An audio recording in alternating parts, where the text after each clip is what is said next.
Welcome, one and all, to another edition of SoulSym Showcase. As usual, I'm your host, SoulSym Mirak, and with us this evening, we have we have Zevril, Yeah, Zevril was about to look at you and go, "Who's Sif Award? What? What?" Wondox, Pulling you all from the grave. Mojo, From work. Maha, I am Clutchgate. and Uh, last but most assuredly never the least, Virtuous Asterisk. The Lord Keeper's Log, they're all insane. I warned you about this. for once, he's right. It is Friday, which means we are rocking with Aspects What is it? Anonymous, episode 14. And for those of you who have not been keeping up, who would like to handle the recap? Or should I just go ahead and do it myself?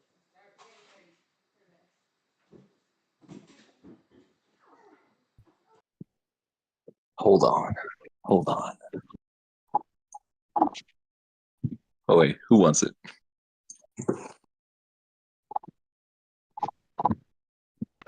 Give it a shot. Thought about Might miss it, some things. but then it's like Yeah. Okay, you got 10 seconds.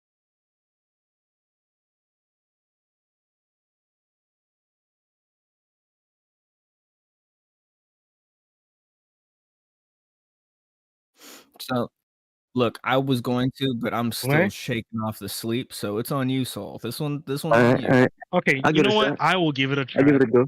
Oh, okay, never mind. I, Take it away, Maha. Lume, you got it. Virtuos. Oh, okay. Let's see. Well, start of the Somebody's got episode, memory. there was a very, very bold declaration of ban for ban.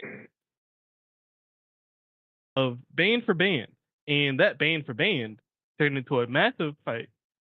And then after the fight, there was a big explosion. The big explosion turned into a blow for blow between the wonderful Wondox and the Duergar named Rentigar. Rentigar, yes. In a very dramatic fight between Wondox and Rentigar, where a second explosion to his face and he kind of died. Mojo then showed up, saw his soul, grabbed his soul with his face, and popped him like a cherry. And we're where we are now. Oh, and Zevril's stupid. And Maha is not as muscly. Yeah, so about that. Yes, I know you said that specifically for me. So about that, Zevril is actually not stupid, and I'll explain why once we get started. He's just going to some goopy goop is just gonna come out of his face a little bit.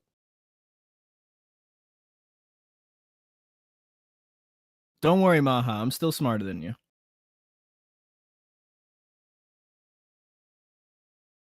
What was that had to be specifically? So, Maha did a solid job. One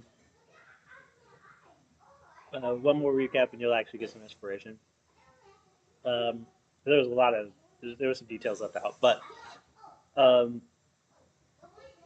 as we've discussed previously, the aspects traveled to tomorrow's grave, trying to visit Zevril's wife, the goddess of death.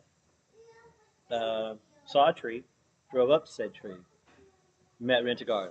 Rentigar wanted some money for a member of the party, and at which point Virtuous and Maharashtra uh, goaded him by calling him broke. And Bandit King did not take kindly to that, so he started summoning his thralls. At which point, Zevril came from the back to investigate what was going on. Rentigar insulted Zevril's necromancer origins, which prompted Zevril to unload some of his undead minions, and that's when the band for band was initiated. And in the first round of combat, because due to a fear-stricken Krin in the bus, um, the minions of Rentigar, or rather the thralls of Rentigar, were not taking damage from the attacks of the aspects. They're not taking sufficient damage from the attacks of the aspects and the undead legion at Zevril's command. While this was happening, a time-dilated Wondox spent 8 hours effectively running, or rather, building up momentum so that he could deliver a Mach 15 slash to Rentigar, who used one of his envoy abilities to sacrifice one of his stronger minions, or one of his stronger thralls, to the impact, rather to the blow itself. But the resulting impact wiped the battlefield, destroyed the bridge, and also um, about a square mile of foliage underneath the bridge. Um, then Wondox, in a fit of rage, um, ignored his cleric instincts and decided that he wanted the aspect, like he wanted the envoy of restrictions head, as he is the antithesis to Wondox's mantle of freedom, and pursued him in a fashion that was less effective than he had originally intended, because he was trying to utilize fancy ways to defeat him. Um, uh, Vyrtuous rewound time specifically for Zevril and Maha, bringing them back to uh, just before the shockwave destroyed the bridge, um, and restored the bridge itself at the cost of extreme mental pain and stress, causing himself to bleed from the eyes, nose, and ears. Um, uh, Krin sat in the back, terrified. One originally just terrified of Rentigar, having encountered him twice before this particular incident, um, and then completely stricken with fear as the battlefield was wiped by the impact of Wondox's extreme punch or extreme strike. Um, and Virtuos also acknowledging that Krin was overwhelmed, uh, spirited him away to a pocket dimension, sort of a banishment, which was the thing that, which was the leg up that the party needed in order to actually start dealing damage directly to Rentigar. That combined with Maha's damage capacity um, pushed Rentigar to the brink of death several times. Um, but he continued to power through it until he shifted into a blighted form, stripping Maha of much of his con and outright killing Wondox, um, who is currently recovering while an altar walks around in his skin. Um, Zevril, in his brief moment of death, had the uh, cathartic reunion with his wife that he had been seeking, but in a much safer fashion than his original intentions would have allowed. Um, and she implored him to um, rebuke the Harbinger, which Zevril did, at great cost to his own mental faculties. Um, and um, with a resounding punch from Wondox, Rentigar was separated and used the souls of his thralls to attempt to shield his escape. But a wish spell was cast that allowed for um, Thistlefoot to see the soul that specifically belonged to Rentigar, which was then resoundingly crushed by Mojo as he stepped off of the teleporter to join the fight having received updates from several miles away inside the city of Loomshar. And that is effectively where we are picking up um, with episode 14, as everyone is coming to the realization that this battle that is honestly the hardest that they've had to date is finally brought to a close. So, um, that being said, we shall get to the role play, peeps. The stage is as such. Mojo is standing in the back of the bus. Krin is still in the pocket dimension. Vyrtuous is at the front of the bus, bleeding from the eyes and ears. Zevril is coming down from the gunner seat. Maha stands on the bridge near Wondox's body, which is currently being piloted by Thistlefoot. So,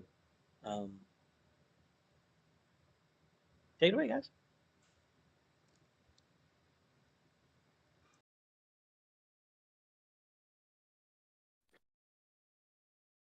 Boy, cranky, that was quite of a bug of a fight there.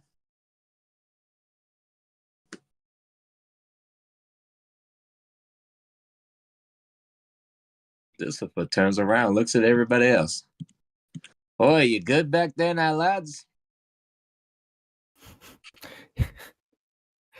Maha's just bawled crying at his muscles. Zevril, big- oh, go ahead. Boy there, big guy. What's wrong with you now? He worked so hard. Maha You looks work like hard for what? Christian Bale from The Machinist. The game.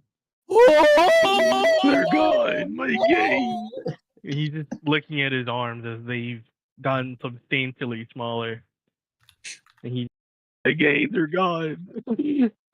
Hey, mate, look here. Don't cry too hard about it now, yeah? You can always gain them back now, yeah? Muscles can always be I am gained. cutting in and out. Muscles can always gain back, boy. So again, when we work out, we get our muscles back now, yeah? Or you just cheated and use magic. It's your choice. Cheat and use magic.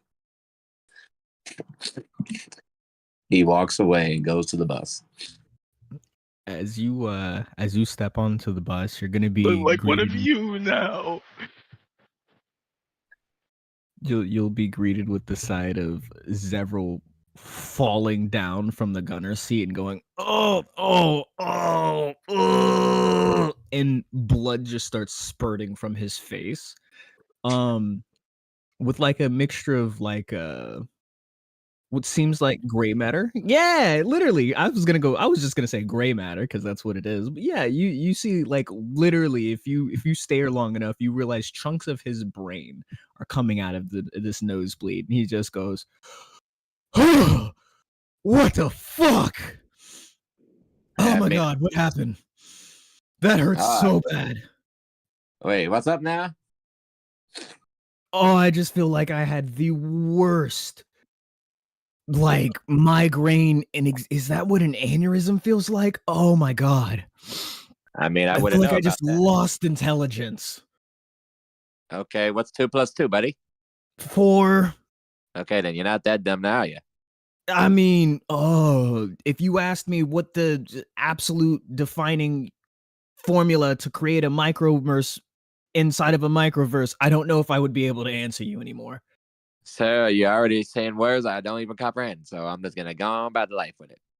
Zevril's gonna stop for a quick moment and go, "Wait, who the fuck are you?" Oh, And I'm just kind of Thistlefoot. just look up like, "No, but you're Wondox." No, I'm Thistlefoot. Mm, Oh, okay. That. what do you mean that? Ah, He just man. looks around at everybody else. What the fuck is going on right now?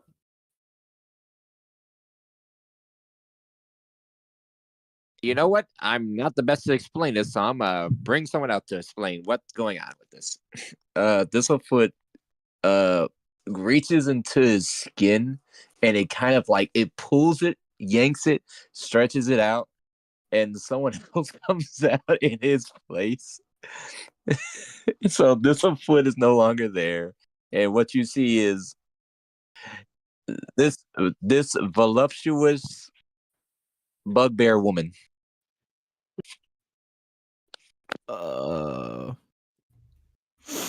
Just gonna squint again. Where? Oh god! Okay. It just kind of wipes the blood off of my face. Where's Wondox? Oh, Peers through the front to see a crying Maha. What the fuck is going on? I was out of commission for 30 seconds. Just gonna turn around and look at Mojo. Is this how you feel sometimes? Small crying Maha. He wouldn't notice anything about that part. Like he would notice, but he's just gonna go, whatever. The fuck is going on? Okay. I'm here, I guess. So I guess I'll explain, Sugar. Wondox died. Huh? Yeah, Wondox is dead right now. Then Howard. We're just again. You gotta remember, we're also souls within Wondox, and Wondox's soul is dead, and it's kind of chaotic right now inside of his mindscape because everyone's like trying to figure out why did he die, what happened. So it's a lot. It's a lot going on right now, Sugar. So I'm gonna need one of y'all to help us out with this situation because we don't like him not being dead. Oh, okay. His mom's yelling and stuff. It's kind of horrifying to watch. Zevril starts rubbing his temple. Okay. Yeah, I guess I can. Oh God. Either one of you, Magic Man, probably can cast a good True Resurrection, can't you? I can. Here. Hold on. First things first. Zevril's gonna Are you stop good? and. No, Are you good? I'm not good. I'm so not good. Just give me a second. I feel like all of Maha's muscles are sitting on my brain. Hold on. Just a second. And you see like he starts to condense what looks like magic, like being that you a lot of the, like, I think you said three of the bodies that are three of the souls inside of you are clerics. You would see what starts off as looking like a lesser restoration slowly turn into a greater restoration, and he's just going to like condense it into what looks like a glass and just shove it in his mouth and eat it like oh hold on, and pinch his nose shut. Honey, you could just ask one of us to cast one of a greater restoration on you. Could have been a lot easier. I like to do things myself. Okay. Oh, that feels so much better. Fuck. And then I'm just gonna look over at Virtuous and be like, look, I'm gonna be honest with you. Bringing people to life isn't not like I can. It would be my first time though bringing somebody back that's not a thrall. Do you want me to tell you? No, it's okay. I know how to do it. I just have never done it. This would be a first. So I would just gonna kind of strike the back of my head. I would absolutely prefer if you do this. I can, but I'm not feeling comfortable. I just regrew, and like you see a little bit of blood trickle down his nose. I just regrew brain matter. So I mean, like I can. I just don't want to mess up the formula. Vyrtuous had been just kind of staring straight ahead, even when Zevril spoke. But once he finished, he kind of slowly stared at him. There was this somewhat vacance in his face, and that usual cheer that he had was definitely gone. And then he went back to staring. But above him, his aura would manifest into Asterisk. And Asterisk was looking down at Zevril with a look of extreme disappointment. And surveying over the field, he simply asked, "Why, when Wondox has reaped what he has sown?" Fair enough, sugar. But unfortunately, you're not the one only yelling at one person. It's just the two of y'all, and Wanda's kind of keeps the balance right now. Plus, we kind of got a new member here, and I kind of need him to ingratiate the new guy. Asterisk's head tilted only slightly. The face of a Wondox was responsible. For what now? That's for specifically. I mean, he did get me killed.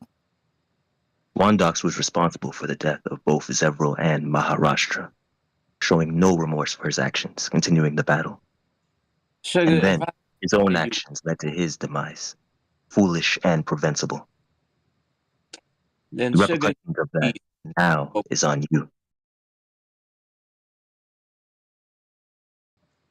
At this moment, the face of a drow fights its way up out of this bugbear's neck and says, "The Harbinger will take all of you! It's only a matter of time! Time's he put okay, it's limited! pushes It's back and limited! push You're all gonna die! Give up now while you still can!" it back in. You see that right there. I don't Oh it. God. So unless you want to be on a bus ride with that yelling at you, big scary guy, I need you to bring him back in.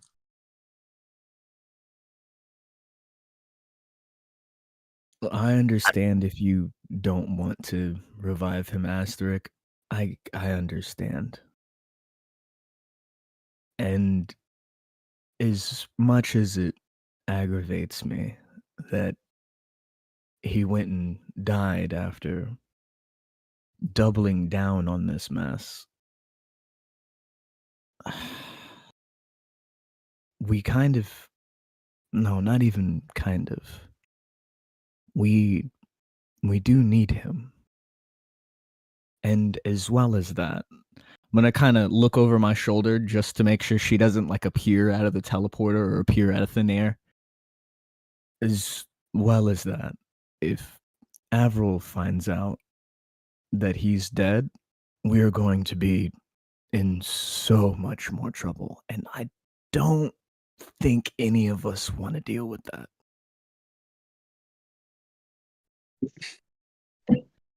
For whatever reason, the mentioning of Avril seemed to snap Virtuous out of his thoughts. He glared straight ahead, and he looked at Zevril. And when he stood up, wiping the smears of blood from his face, he walked so forcefully that the apparition of Asterisk actually vanished. I'll do it. Buddy. I'll do it. This is the last time. Email? He narrowed his eyes.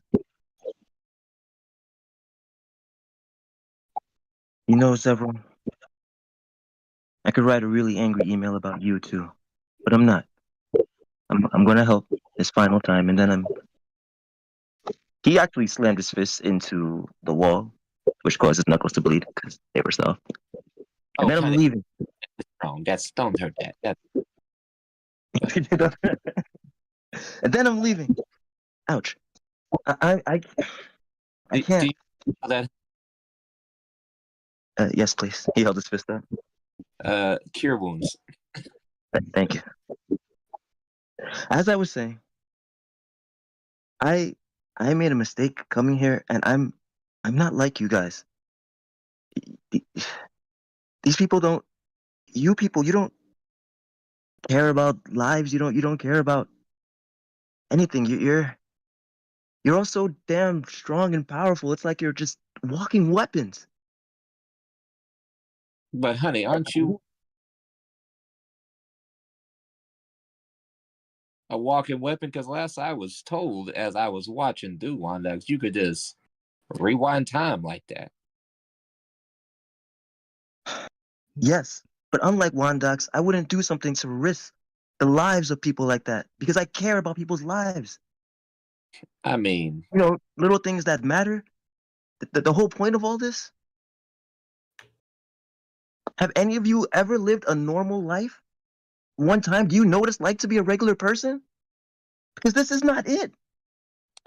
Ours are not. That was. He shook his head.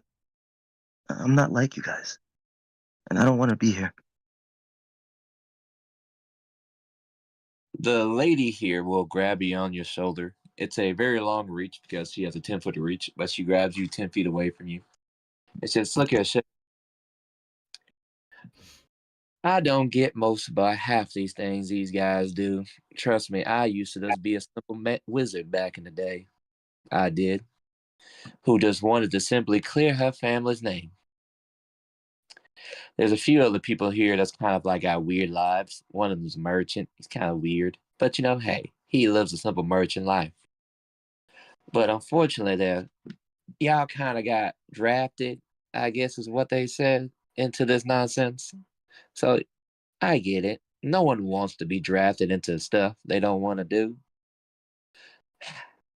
And technically, I can't even tell you to keep going on with this thing because technically, it's not even my real place to say that. But I'm going to say this to you right now, Sugar.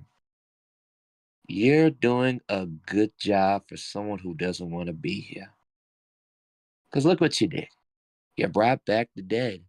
They're alive because of you. Looks at Aharash out there, skinny and kind of deflated, crying, sobbing into the wind. So trust me, as much as you think you're not supposed to be here, I think you do. Yeah, just in a fetal position now. Just kind of. You know, Because it's really scary when he's the most normal one. He was looking at Rashtra too while he was listening. so Zevril's gonna place a hand on your shoulder and go, I understand how you feel. I don't think I've ever known what normal is. In fact, I don't know if such a thing called normal exists. Considering the fact that I've always found solace in dead bodies and spent more time attending a graveyard as a child than going out and playing hog tag with my brothers. So I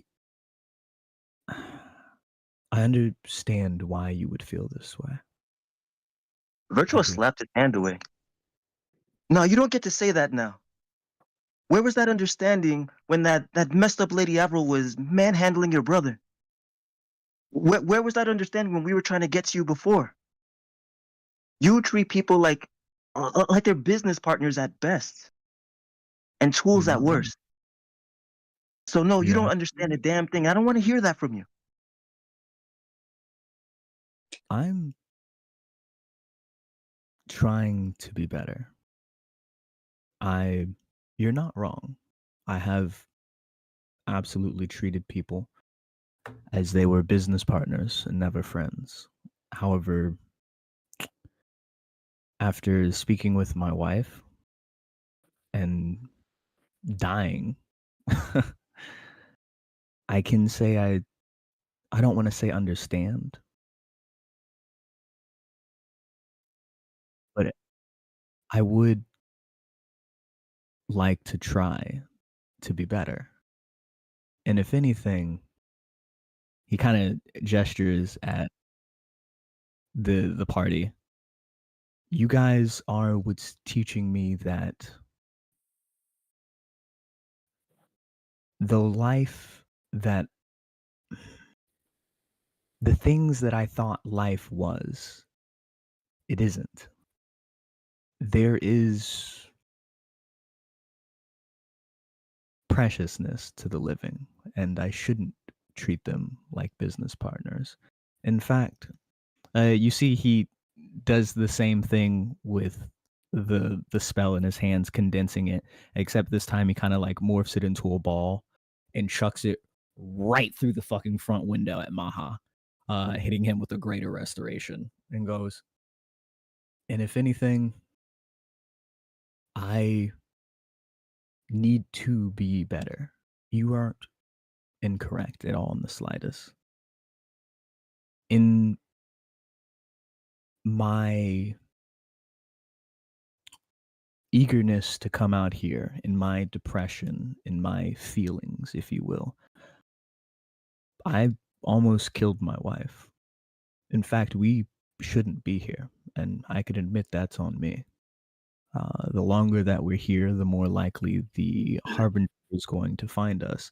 While he can't do the tracking through me, it looks like he can do the tracking through Wondox here now. So that's a whole nother issue in itself. But I almost lost everything that I held dear, everything that I cared about, my reason for going on.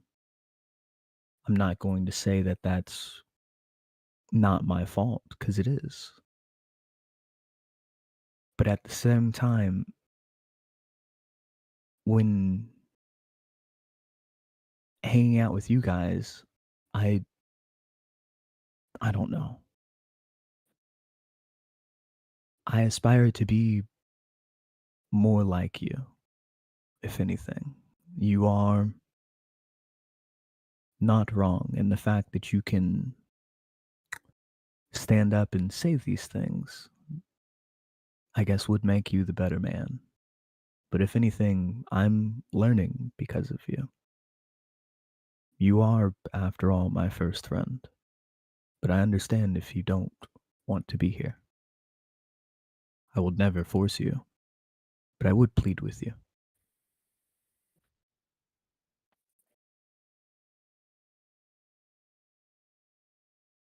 My muscles back, by the way. Yes, Oh, that was a greater restoration. okay. Yes, you have So your muscles back. as you kind of do that, yeah, Maharaj is gonna kind of strain, and he's gonna blow up back like like you're putting an air back in a balloon, and out of the sheer excitement and all the thrill, pop war song, and you're just gonna hear "We Are Family." This guy, And, he's he's gonna very right. rambunctious. He's gonna rambunctiously just like hop onto the bus and like grab everyone and just a big hug. Say, "We won, guys! We won!" And big guy, a big guy, because he guy. had no idea what was going on. He just who are you? He's gonna look at the lady and say, "Who are you?" Of course, if anyone dodged the hug, he's Maharashtra, was it? I need you to come off the bus, sugar. Oh my God. It was Give it to me. Give it to me. who are you? wait, what are you gonna do? That's one of Wondox's altars. Hold on, buddy. I understand you're excited, but he kind of gestures to like the serious faces that are on everybody else's faces. We now might not be the best time for a victory dance. We're learning a lot of things, sugar. Well, Can you let us go, man? I mean, I could make was you it let about? me go, but I would rather not. He's gonna let everyone back down to where they were. Is this about the you and me dying thing to like boom? Virtuous actually looked at him kind of confused. You're not mad about that? He killed you. Oh, and we're alive, right? Get to live and breathe another day. Correct? Fair enough. Some people don't get second chances like this. I'm alive. I feel strong. And I have people that followed me into war, into battle, and they died. And they don't get second chances like this. To be fair, No one I is something Oh, that go you ahead. only get. Life is something that you only get once. You get other chances. Virtuous, he had his fist clenched the whole time, but they actually kind of opened up, and his shoulders lumped a bit. I mean, yeah, that's what I was trying to. Yeah, yeah, man. He looked at his Zevril. Honestly, Look, man. all. Go ahead. Go ahead. And the man, this foe, and we Oh, destroyed him. Megatron has That is a claimed another. victory. We won in the odds that we shouldn't have. We won in odds that we shouldn't have. Something that normally shouldn't have happened. But because of Wondox, we had a chance, a fighting chance for one. Look, he's gonna It look wasn't between a one-sided slaughter. as you specifically as you say that. He's gonna look Wondox up and down. He's gonna kind of look at you and then turn to Zevril or turn to Vyrtuous and go, "Look, I would be lying through my teeth if I said I wasn't a little upset at dying. However,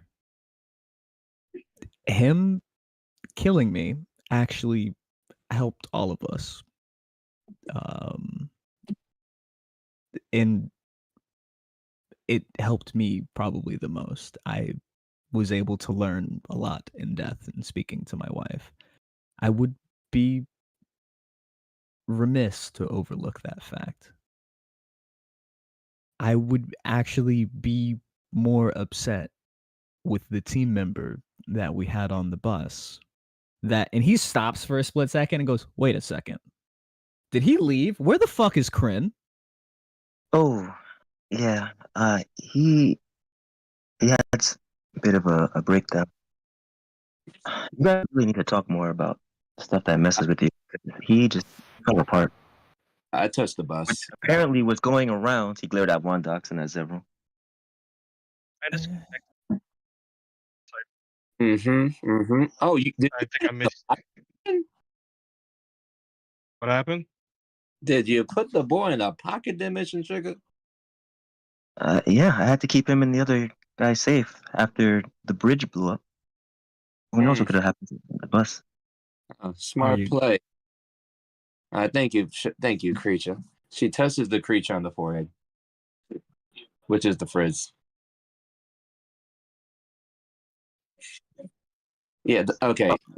Short-sighted. Me and the frizz and Wondox have a mental connection, so they can see through each other. Don't worry about it. It shares A lot calmer now. Asterisk's aura would appear over Vyrtuous, using those bugs that Mojo had given them to give the illusion a bit more form. And he would start pulling Krin out of the pocket dimension while Vyrtuous went towards Wondox, who is not Wondox right now. I'm sorry for giving you a hard time. I'll help you however I can. Oh, trust me, Sugar. I need to yell at him too. We all do, because we're listening to his mom yelling at us right now, and a panic state is not what I signed up for when I signed up to work with this man. He smiled. Well, it's good to know that you consented to have your face stolen. The ethics of his power really concern me sometimes.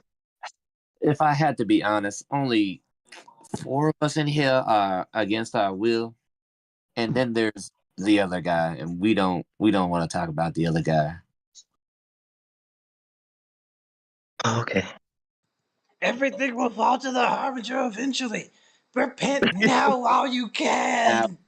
Can I cast silence specifically on that head that keeps popping out? Dear God, we have to cleanse this soul. It's going to be very hard to sleep with that. Don't worry. Again, if I need to, we can. Once Wanda has to get back and keep it in some kind of check. Is what we know. Mind if I take a look? At what? The soul? I let him pop out and look at Maharashtra through her hand as she lifts up so he can see it better. With my war song up, can I just grab the soul? This is something we've talked about. Oh, you want to see me too?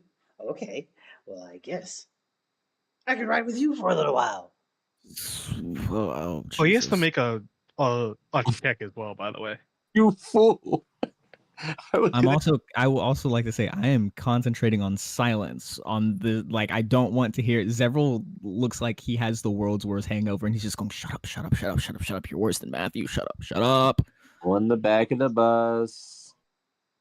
The soul has to make a check against Warsong really quickly. Mojo knowing what he knows, can he stop this from happening? Mojo knowing what he knows, could he stop Maha from attempting to talk to this soul? Yes. He just talking. He can't take the soul out of Wondox. I'm going to go ahead and tell you that.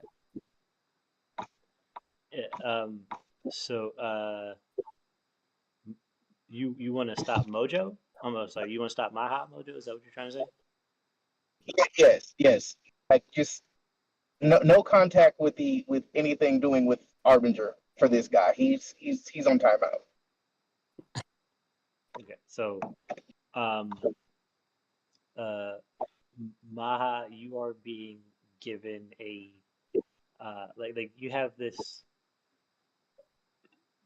extreme urge to not like you made the suggestion, and as soon as you make the suggestion you feel like you've possibly spoken in error, as the bugbear begins to hold her hand up towards your face and you see this drow head trying to come out of her palm.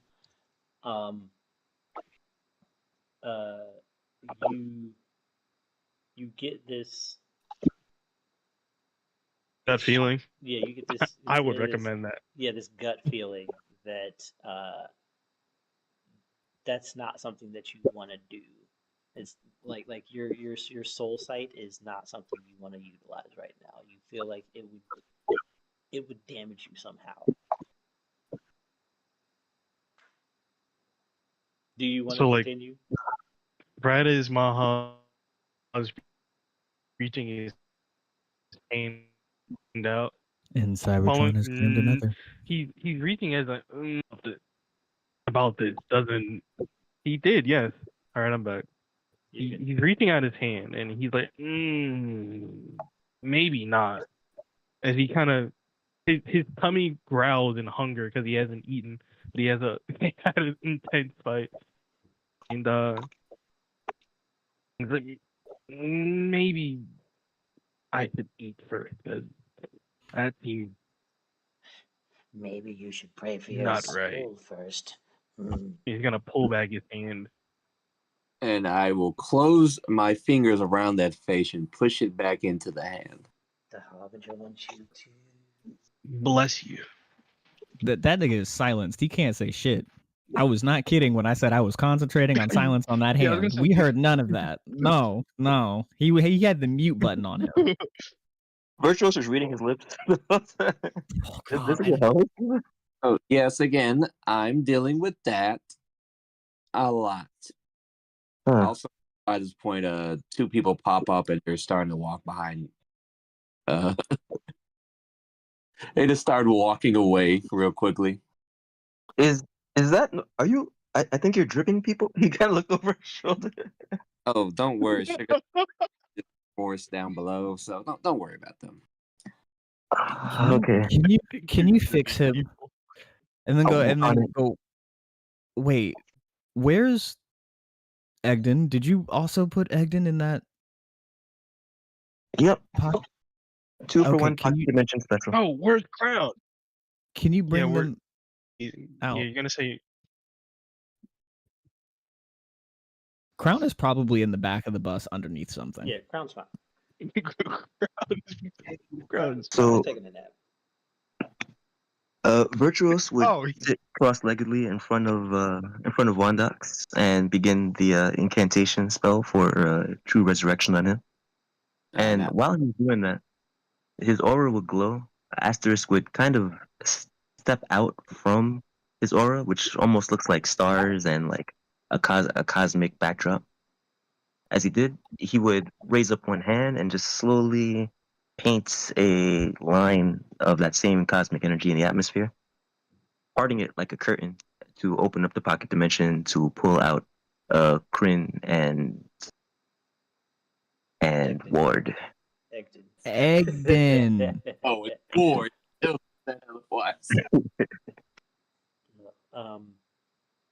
Maha would, as he sees Egden kind of come out, he would immediately rush towards Egden and check if he's okay.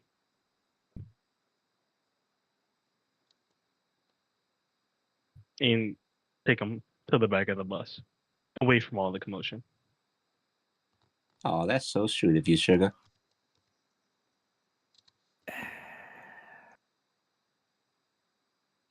So Egden is being moved to the back of the bus. Is that what I just heard? Yeah, with Okay. with me and yeah, So Egden's being moved away. Egden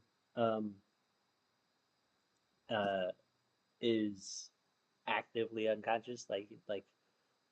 He's fine. Like his vitals are fine. It's just he was overwhelmed and kind of passed out. Krin, on the other hand, comes out like he kind of falls out of this space, and as he stands to his feet, you can see the weight that he's carrying on his shoulders, and he also feels drastically different than he was before this encounter started and before Virtuous put him into a pocket dimension. Anyone who wants to give me a DC 12 insight check, please? Boy, give me a second.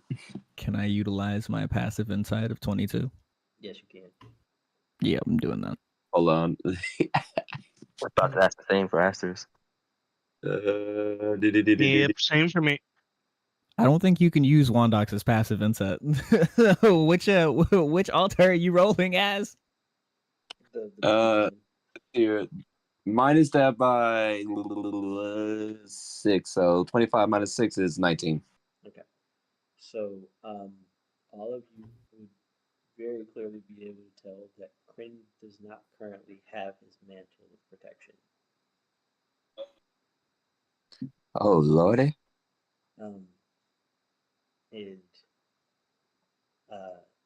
he raises his head, and even though even though he's Dragonborn, you can see that he looks like he hasn't slept in years, and like he's been crying or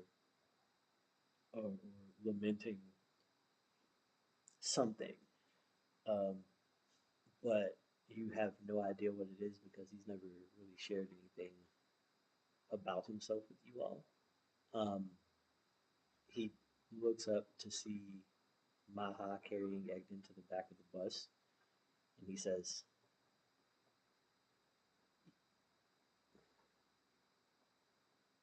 I'm going to trust I'm going to trust my ward, Egden to you, I can't be here. And he walks off the frizz, sprouts his wings, and flies off the bridge. Bees, be careful. Zevril's gonna blink. Did he just? Am I tripping? Did he? I think Runs off of the bus to see him fly away. Motherfucker. Asterisk was watching him go, and he seemed to be almost chanting something, but it was very specific words.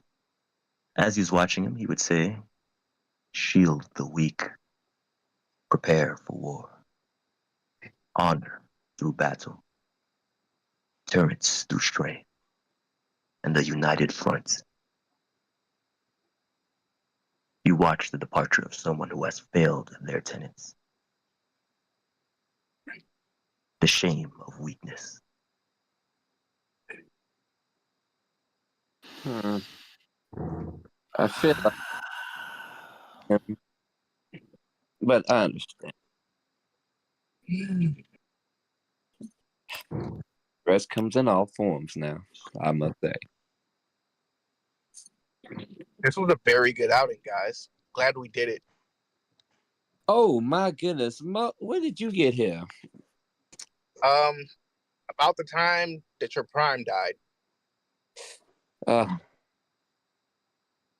My goodness, I'm so sorry for that. We just arrived, and all of a sudden, he just got into a whole tizzy. I tell you that much. Yeah, I'm just really happy that it was cleared up before I got here, and you guys had this little powwow because it would have been real rough on the way back. I mean, to be fair, you can't be mad at us. You weren't even here. Oh, I can't be mad at you guys for me saying you guys left me. Okay, yeah, that's fine. To be fair, begging for help. First, hold on. You vanished in my living room. I looked up to ask you a question, and you had just teleported off. Didn't say anything. Didn't leave any notes. Just vanished. You didn't communicate with us that you were leaving.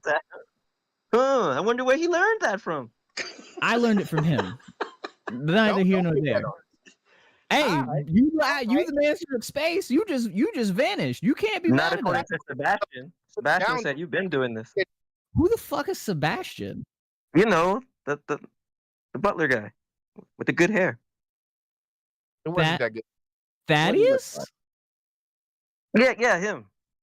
He said you've been smoke bombing since you was a youngin', so don't blame Jojo over there. It's not his fault. Okay.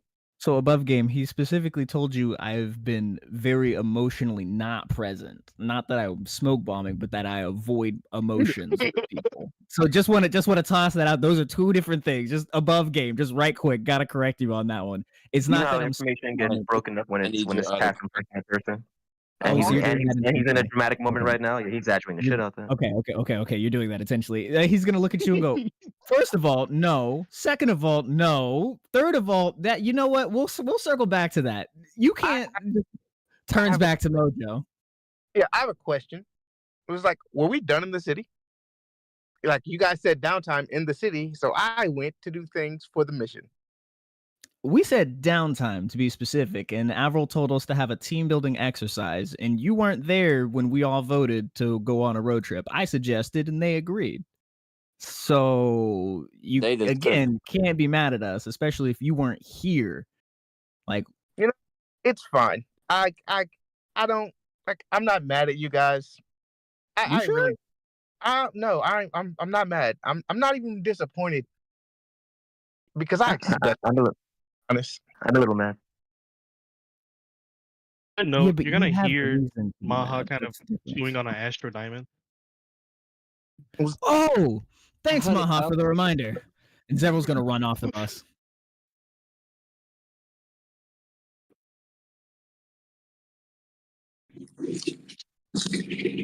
Oh, I thought Maha interrupted him on purpose. Well, to be fair, Yeah, you're gonna hear a big crunch. To be fair, I just got here from a wedding because we had to do a wedding. Because you were gone before I left. Sir, it's not my fault you missed the function. It was a great wedding. We had two lovely greens get married from the Green Gang.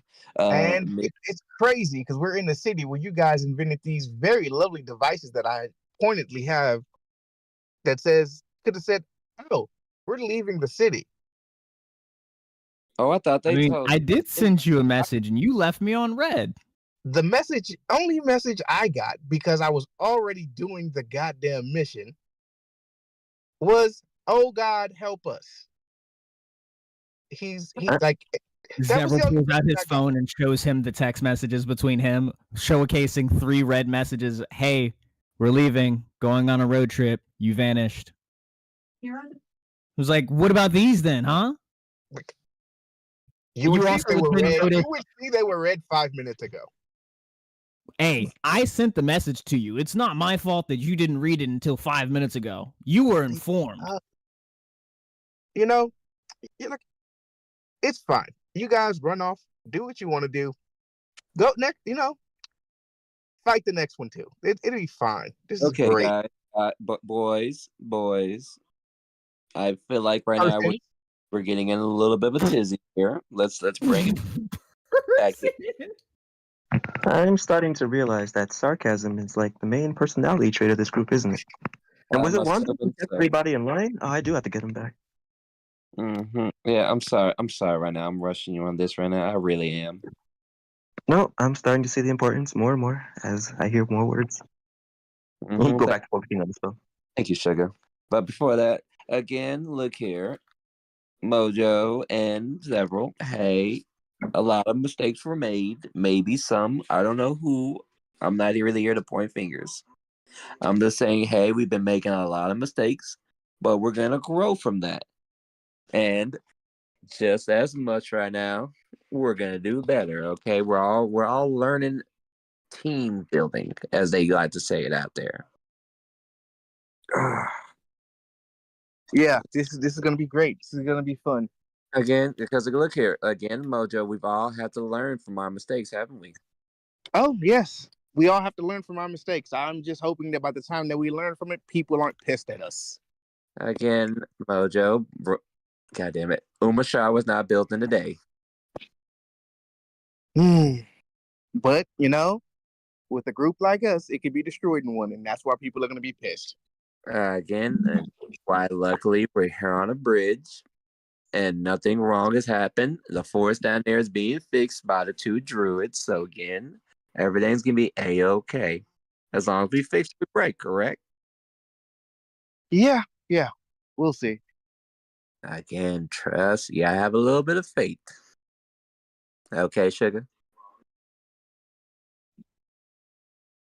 He's like, Mojo does not like the tone, and it's strictly because it's just too familiar for him. So he's just like, cool. He's like, just let me know when you guys are ready. We got other shit to do in the city. By the way, I sat down with the planner. Your city restoration is now going to be working. Oh, man, you sat down with the beer crafts. I'm so proud of you. It's part of my job.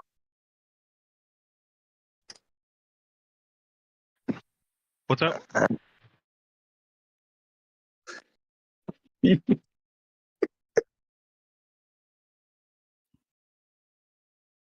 Oh, okay. So, Virtuous, how's the ritual going? He would have begun the incantation, even though his head was spinning. He was a bit dizzy. And as Virtuous tried, he actually failed at first. Oh man, not now. Come on, focus.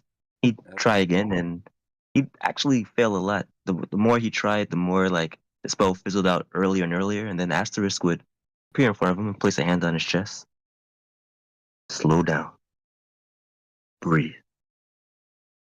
It is time you start acting like a true spellcaster and use a focus. And he would either create an astral diamond for him or levitate one over so that Virtuous could use that. sitting cross-legged and holding the astral diamond in his head, calming himself down, slowing his heart rate, and properly breathing, pushing all of this chaos, all the emotions out for just this moment. He channeled his resurrection through the diamond to restore Wondox.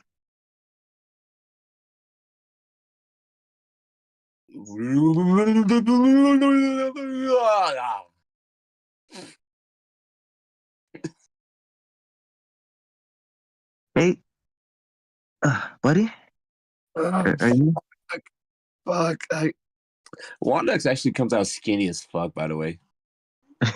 He looks just like Maha for like a brief moment, but because of his true resurrection, his muscles get back into place like they should be.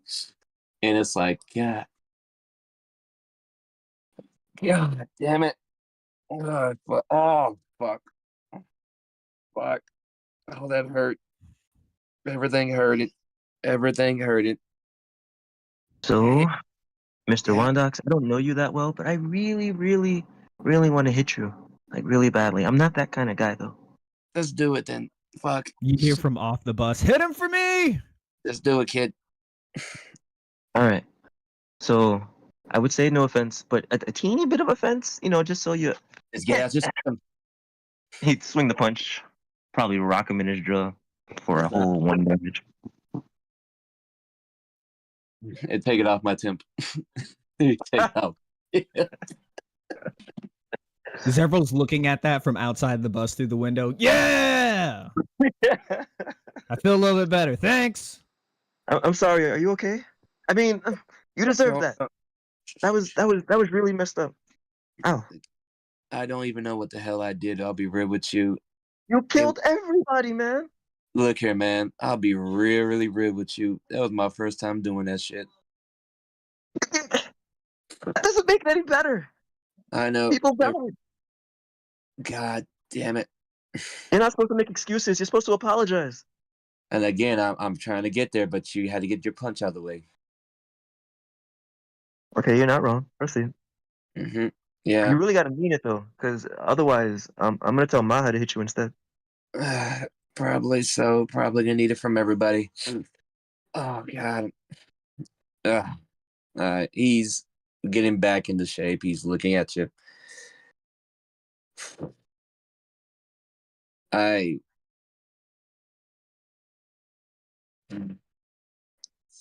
sorry, kid. He squinted. I'm processing a lot of bullshit in my life right now. That seems to be going around. Yeah. You see, when... God, this is hard to say. When we were going to deal with that gang, remember that little side story? Mm-hmm. I got an uninvited guest in my head. Okay. That uninvited guest is the best way to describe is a father who is never there for you. Okay. My father just popped up in my head one day, and he didn't come because he wanted to, because he only came because he died. And I'm dealing with that emotion of, oh, you're here after 28 years, and I'm a little bit mad. I'm a little bit mad and angry, okay? Your reaction to that was to kill everybody and then kill yourself? Rage has a lot of forms, man. I'll be real with you. I've seen a lot of forms of rage, and that makes sense. You ever seen like someone like get so mad at what's going on in his life, he just lashes out, kind of thing? Yeah, but with powers like yours, that's really bad. I mean, how am I supposed to know now that if I'm walking right next to you, I won't just die one day? And that's why I'm talking this out with everybody, and I need to go figure out my anger issues right now. And I'm gonna need to sit down real quick on the bus. You mind if I sit right here next to you? Actually, He walks on the bus and just walks a little bit further back. In case you don't want to sit next to him, he just walks a little further back. And he takes a seat. he was I- shy. Look here. Sit right next to him. Look here. I'm gonna go have a chat with someone in my head. And while I'm at it, could you not move me too far from those two down there fixing the forest? Because it's gonna take him a day. It's gonna take him a day to do that. I can. I gotta have a chat with somebody in here that I really don't want to. So before you go, pick a Mhm. song.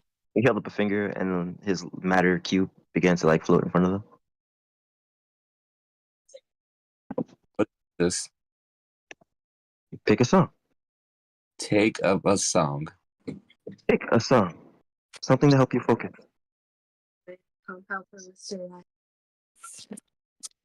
Yeah, I'll pick the song. It's a good old church hymn from his church.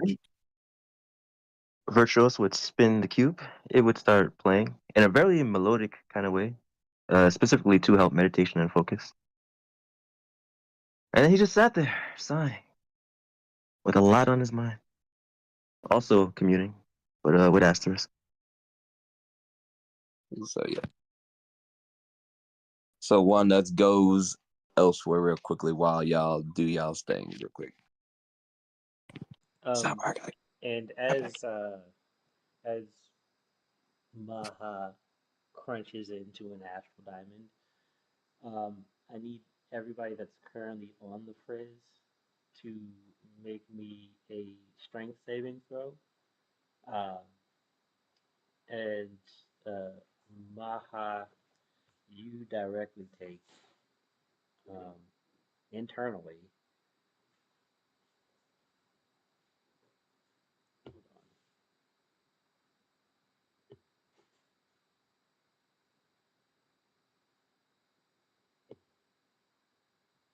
You take 8 con drain as the microverse that exists within the astral diamond shreds your insides and kind of partially it disrupts your tongue. Now the drain is temporary. You will get it back over a long rest, but you do not feel good at all. In fact, um, you will notice that Mini Maha, your um, sentient tattoo, is currently missing. And as he, if anyone was looking at Maha while he was, or looking in his direction while he was crunching on this diamond, you would have seen Mini Maha like grasping at one of his tattoos, one of his other tattoos, trying to like hold on for dear life as he gets pulled into the depths of his fur.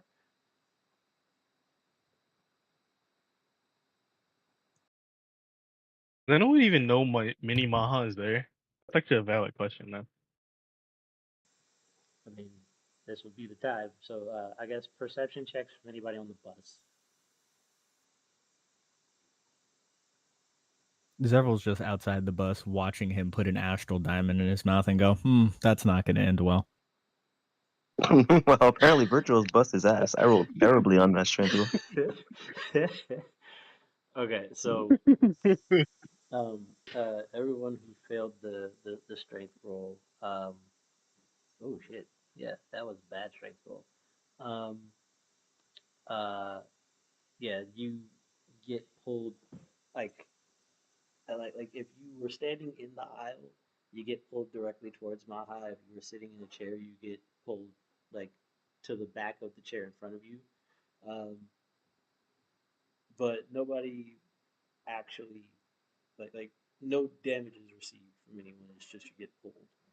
Maha took the damage because he, he ate Astral Diamond, which is it's it's stardust. condensed into a jewel, and you know the vacuum of space actually does exist inside of these things. So, um, And he You're just gonna ate that like a boss. yeah, That's a you're win gonna as far see as I'm concerned. Maha you're gonna see Maha in a burst of excitement, like, whoa, that was so cool. And dehydrated he's the gonna shit look off. down at Mini Maha. Yeah, kind of salty, but like he's like, oh, that was awesome. But like he's gonna see his muscles like slightly smaller. He's like, no. He's gonna look and he's like, wait. He's gonna be checking his body. He's like checking his armpits, checking his stomach, checking his back. He's like, where'd he go? Where'd he go? And he'd scream at like whoever's close and say, hey, do you see the little thing walking on my body? Little Where'd he thing. go? You mean that little mini Maha that jumps around? He is the coolest. Yeah, where'd he go? Do you see him? Isn't he a tattoo? I mean, yeah, but he's alive. It, I he Maybe he's where, playing hide and seek. Maybe he's in your armpit or something. I mean, you're just gonna see like Maha you know how a dog chases his tail? He's gonna be like doing that for like the next who knows how long, trying to find Mini Maha. No, Virtuous couldn't help himself. See, he's right there. You don't see him. He's egging him on. Right over there. You just a little bit more. Outside the Yeah, bus, okay. outside the bus, Zevril, I believe you're standing just in the center of the bridge. Yeah, I'm standing in the center of the bridge and I'm reaching out. I So, believe you said 2.5 miles. yeah. Yeah. I'm quite literally. I pull out an astral diamond to like kind of use as my focus and raise it into the air via telekinesis, and then try and like search for similar matter compositions, if you will, Mhm. and pull those to me. I was like, come on, money. I can smell you. Come to daddy. Okay, so, And I rolled a 4,295. All right, cool. So, as you're standing on the bridge, Wondox, you'll see this through the eyes of the two druids that you sent out to restore the forest. And anyone, so that's Mojo and Maha, who are on the bus and also like capable of perceiving things at this moment in time. You guys would see thousands of what look like stars uh, rising up out of the trees, um, and uh, flying towards the bridge, converging over Zevril, um, as he stands there in spirit bomb pose. Um,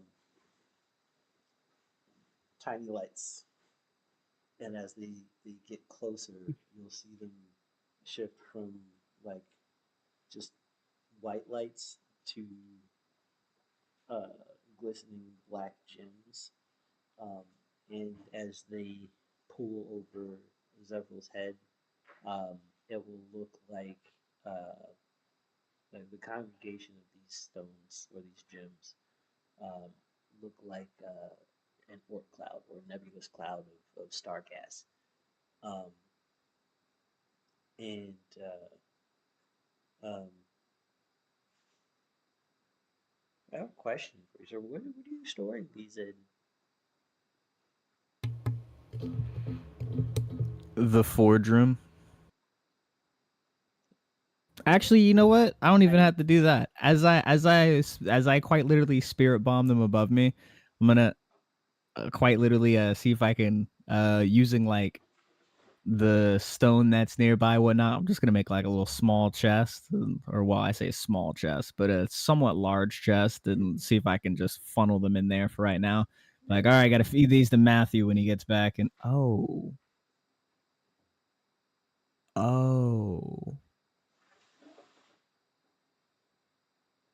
Mhm. I don't have any money until Matthew comes back, so this was actually needed. This was needed. This is what happens when you keep all of your shit in a pocket dimension. Yeah, you're gonna One that your can be Maha's controlled. definitely more. No. Fucking dumbass wants to eat galaxies? Are you kidding me? This is Stardust. Stardust. Do you know what Stardust is, Maharashtra? Yes. Then why are you trying to Why eat you need it? to ask me that question? I feel the Does need it? to ask you that type of question. It felt funny in my mouth. Don't touch my diamonds. I was like, I have to find some way to pay you since you put gold and astral diamonds in your mouth. Fucking God. It is not my fault. I was born this way. Zevril's just gonna shut a sigh and just start one by one lining up astral diamonds in the chest. Like, I can't with you.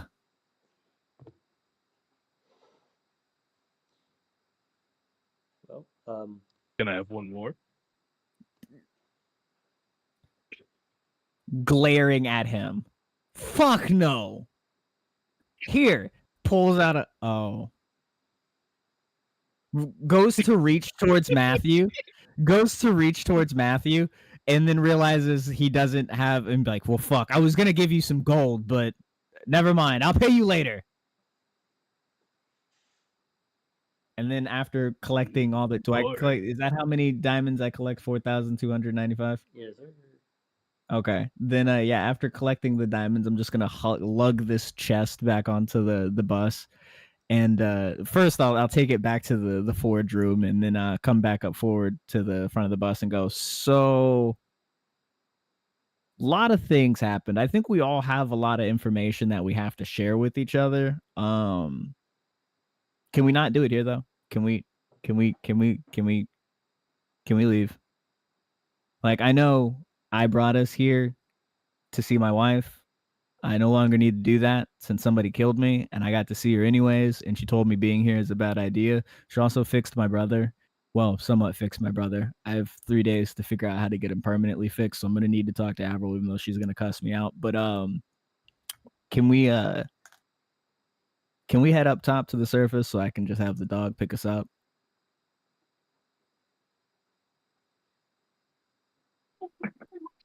Bus, bus, bus, bus, bus, bus.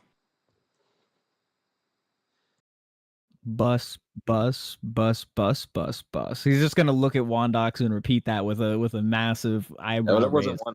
That was the bus. Oh, the Frizz said bus, bus, bus, bus, bus, bus. It doesn't have vocal words to speak humanly, man. What do you want me to tell you? Because everyone's gonna squint at it and go, "Oh, it speaks." You know, I'm gonna do good and not put vocal cords on that, so we don't have a bigger issue like we do with Matthew.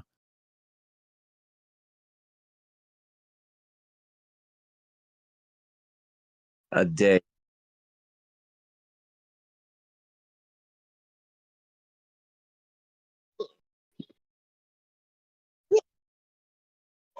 Yeah, I just think that's all. I'll be real. If you can leave me Maha to protect me in case something comes. So here's the bad part about that. You're kind of the one that shouldn't be here. Am I So technically his wife's force yet? Are we on still on that fringe? Because the creature did say the fringe of her force. Yes, you're still on the front porch. You're not in the house. Rather, you're Yeah. on the lawn. You're on the lawn. Sorry. So again, I'm not going past. As long as you tell Wondox not to go into the house, he'll stay on the front lawn to fix the forest and then bug out. So that soul that you have in you now, It's still on the front lawn. Was same with the guy before. no, what I'm gonna say is the Harbinger can track us through it. I learned that the hard way because the Harbinger was apparently able to time. silencing that. Look, what the fuck, God, is this how you guys feel about Matthew sometimes? That thing is annoying. I have a way Anyways, but I had to find where the fucker was hiding the bodies. well, okay, yes, but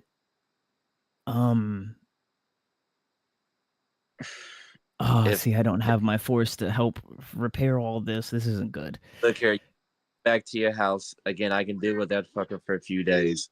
So we need to get back to you. Like I said, let's leave me here for a day. Take the teleport back in the back of the frizz. It can teleport y'all back home. No, it's leaving you here. This is exactly what I don't want to do, because if the Harbinger is able to even find, because we're in the radius of tomorrow's grave, and if he's able to find this place due to you, it's a bigger problem. So how far away can I be from my bodies? How far away can I be from them? I'd say about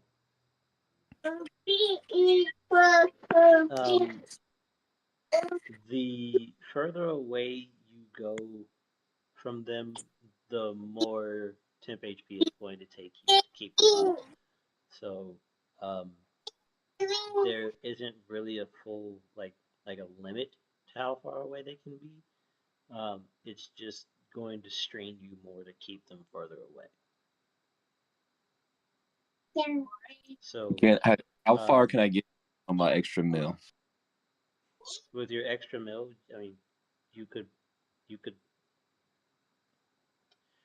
go to the other side of the planet, and all it would cost you is like, okay, so every mile away from you they are is another multiplier to the temp HP to keep them up. So if I'm remembering correctly, it's just their hit die and temporary hit points. So Okay. So whatever level these two druids are, They're again, everything's like at around 10 to 15. So okay. let's say that. So I'll say if you want to get back to Urumshar and just leave them here to do their thing until they're done, that'll cost you, we'll call it 800 apiece. Okay. All right, I'll drop it in. All right. Okay, we can go. I got something that can fix that. Frizz. Everyone get on the frizz. Everyone loads up. Are we ready to depart? I'm gonna go sit on the bus and sit beside Egden, so that when he wakes up, he You've got a sane face next to him? yes. Okay.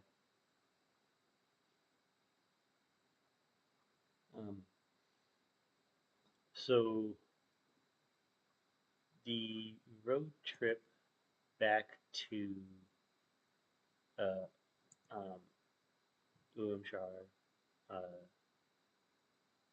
the Armana, takes about, well, from where you are, it takes about 2 hours. Well, yeah, 2 hours to, it was an hour to get back to the exit ramp that brought you down here. And another 3 hours before you're actually inside Moonshar proper again. And within the city itself, once you're in the city itself, you guys have about 14 hours left in the day.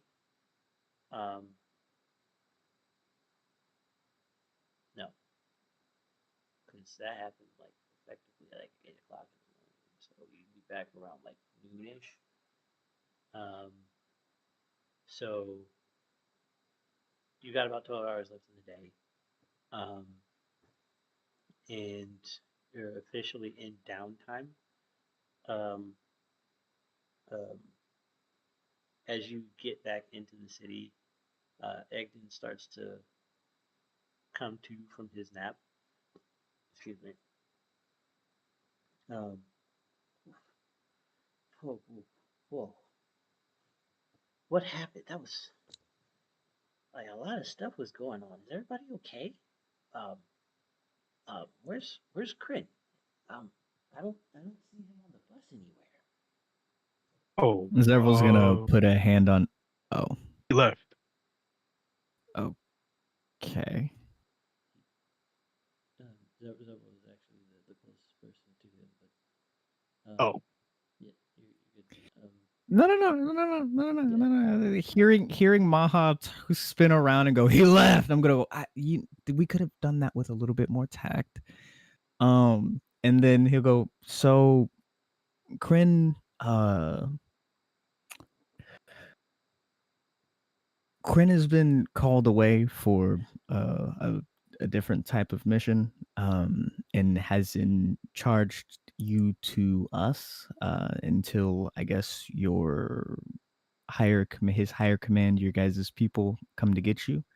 So you get to spend a little bit more time with us. I um, you, that's not gonna go over well. Um, like he, did he give any more details? Like he's just leaving me with you guys? I mean, that, Yeah, he kind of just flew off. Apparently, he lost his mantle in this whole debacle, so he's no longer the aspect of protection. So I'm assuming the mission that he was given was to go regain his mantle, and he's in charging us to look after you, Egden. And kind of like puts a hand on his shoulder um, and looks over at Mahak and gives him like the, you know how when people give you like that head nod that's like, get over here, come on. oh yeah. Maha's gonna come over and kind of motion Crown to come close as well. It's fine, little one. I will be here with you the entire way. um, thank you guys. It's it's not really me that I'm worried about though. See, Krin, he was assigned as my bodyguard, more so for his protection than mine. Um, there are people in this world that want him dead, and um, as long as he was operating as Secret Service, he was marginally safe. Um, I don't know. Like, I hope he's not looking for his brother, but um, he's not very favored. Um, in We know Vyrtuous. Uh, he's not really favored anywhere, buddy. We've run into a couple of issues in regards to his lineage, if you will. So we're not yeah, shy, or we know. but there's However, more to it. He's have you has anyone ever seen a metallic dragon before? Anyone here? no, they're dead. Above board was my Dragonborn. I've seen it. Yeah. He would have seen the last of them die. In point of fact, yeah. The sanctuary that he was a part of was a sanctuary of that was being protected by metallic dragons, and those metallic dragons got wrecked by um, one of Enderbor's brothers. on a crusade of sorts. It's actually the where he died as well for being wait, are you talking about the one? Yeah, the one you face stole at the beginning, or the one that you already had? Well, technically, I have the Kobold and the Dragonborn. So the original one I met. So the original Dragonborn would have been a paladin back in the day. Right. Who, yeah, he did die though, and he asked me to look for his son. Right. So yes, he would have known that the last known metallic dragon was killed around the same time that he was. Um, um, and so with that information, like you would be able to say that you know, same as Zevril, you believe they're all dead. Oh, I was going to ask. Not knowing what metallic dragons, I assume I wouldn't know what metallic dragons are. I would assume it's like dragons that aren't the usual colors. Would I have seen any of those along those lines in my time of combat? You would have seen dragons that are not native to this world. So in some of your excursions, you may have come across them, but you would also know that they're not present on Yeah, Earth. I was gonna say it was like I wouldn't know that that's what that is, but I would say like, oh, maybe one or two, not realizing that they're talking about whatever they're talking about. Oh, so, um, yeah, Krin was. My dad gave me a lot of information on him when he was assigned to me. Um, Krin was hatched on the side of the road. Um, a kobold loyal to his mother um, spirited him away from the clutch uh, as his mother was fighting for her life um, and eventually died. So uh, he's been told that he's a dragonborn since he was born, but he's actually I mean, if you were hatched, Zevril just starts stroking his chin. He's a half dragon. He's not a dragon. Dragonborns don't hatch. What? They're born, yes.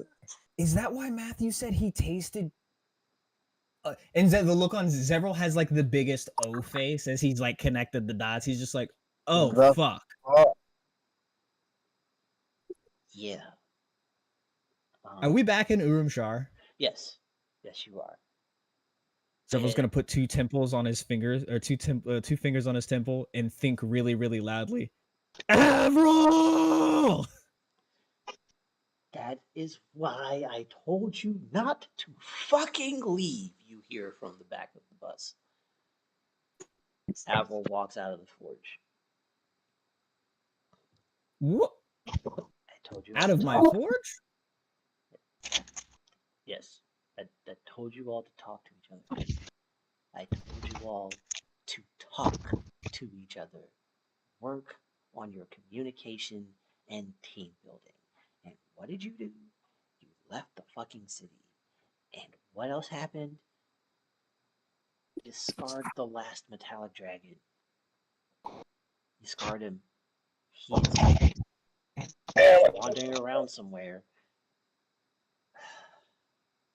I only have a direction that he flew, but he flew like he's wandering tomorrow's grave on some spirit quest. The last metallic dragon, and the only the only possible key, the only feasible, reasonable way to fuck with my father. And I mean, it's not like we made him leave. He chose to leave after getting apparently stripped of his none mantle. of you tried to stop it.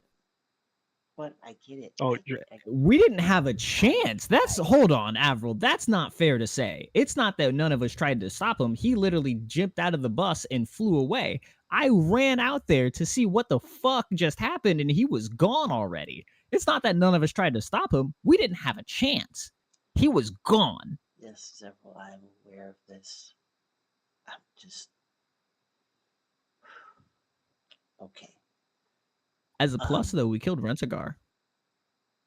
Virtuous slowly pulled his note out of his back pocket and just Oh kept it god inside. damn it. No, wait, no, hold on. Wait, whoa. He's just sitting there. He's not. No. Zevril's Simon giving you Pegg. massive side eye right now. That look on his face that says, "Don't you fucking do it! Don't you fucking do it! Don't fucking do it!" Looks back at Avril. But on the flip side, we did kill Rentigar. So I mean, and as well as that, I kind of need to maybe talk to you a little bit. Yeah, you This is died. probably the worst time to not that part. Whether I died or not is kind of negligible at this point.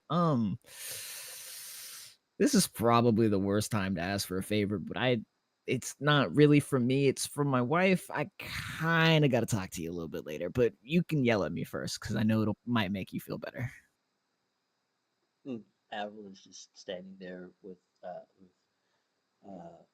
one arm across her chest and the other resting on her forehead, her thumb on her cheek, and then two fingers one above her brow, one at her hairline. She's just no, I'm not going to yell. I'm not going to. Oh, thank God. I need to learn to not yell because I have to be nice in a few weeks.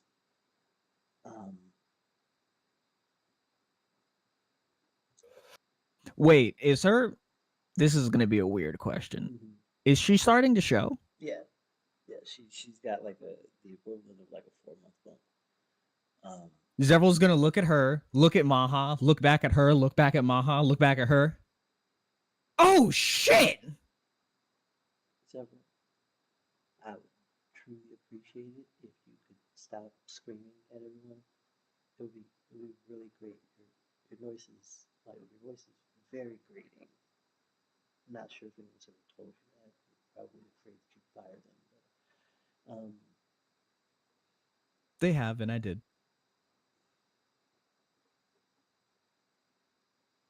I know. I just. Okay, so here's the thing.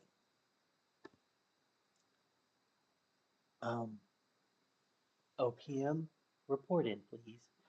And in that very moment, 25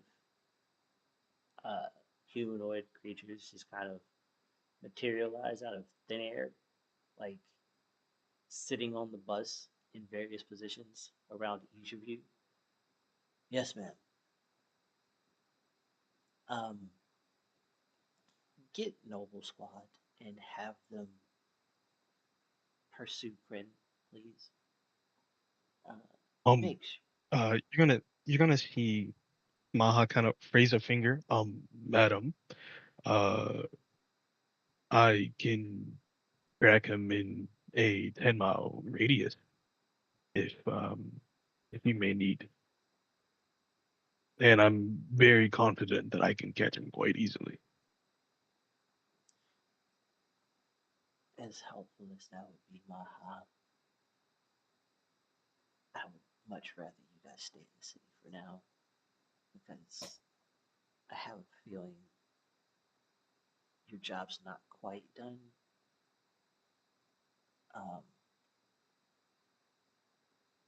There's still code scattered across the city. Yes, ma'am. Across the state, actually. OPM can handle it. I put them on you as a protection detail, um, and Noble Squad is actually my best team. So I trust them to handle this. But thank you so very much.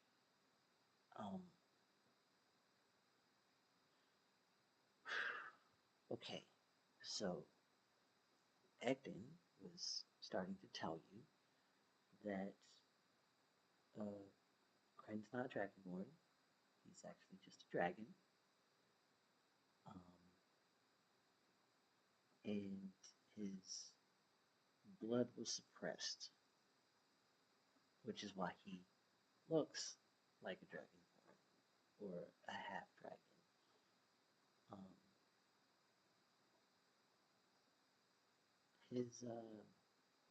His lineage is very complicated, and his blood is very potent, we'll say.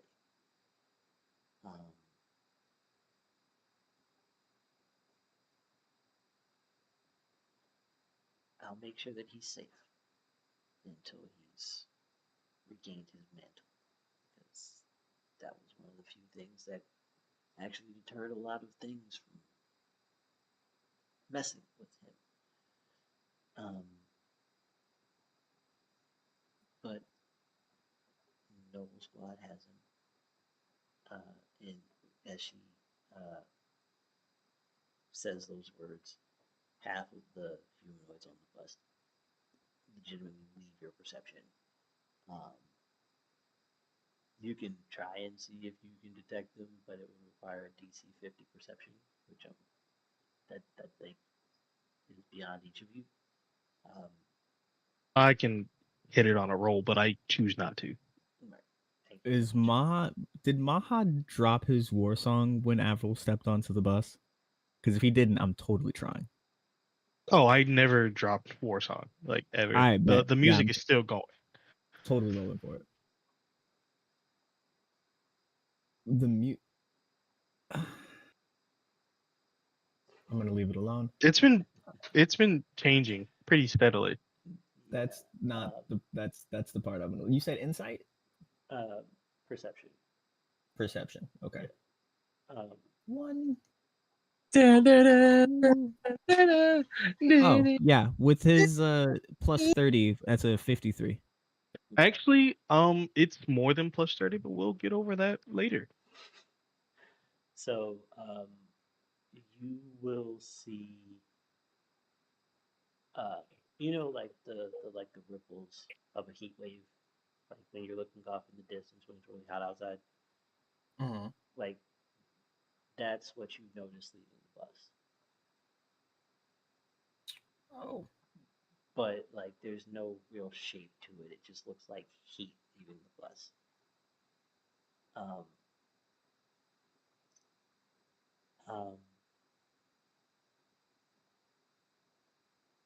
And then Avril will she'll turn to each of you. She'll say, "Hey, boys, please try to focus. I would request that you guys not leave the city for about a week, just to be safe.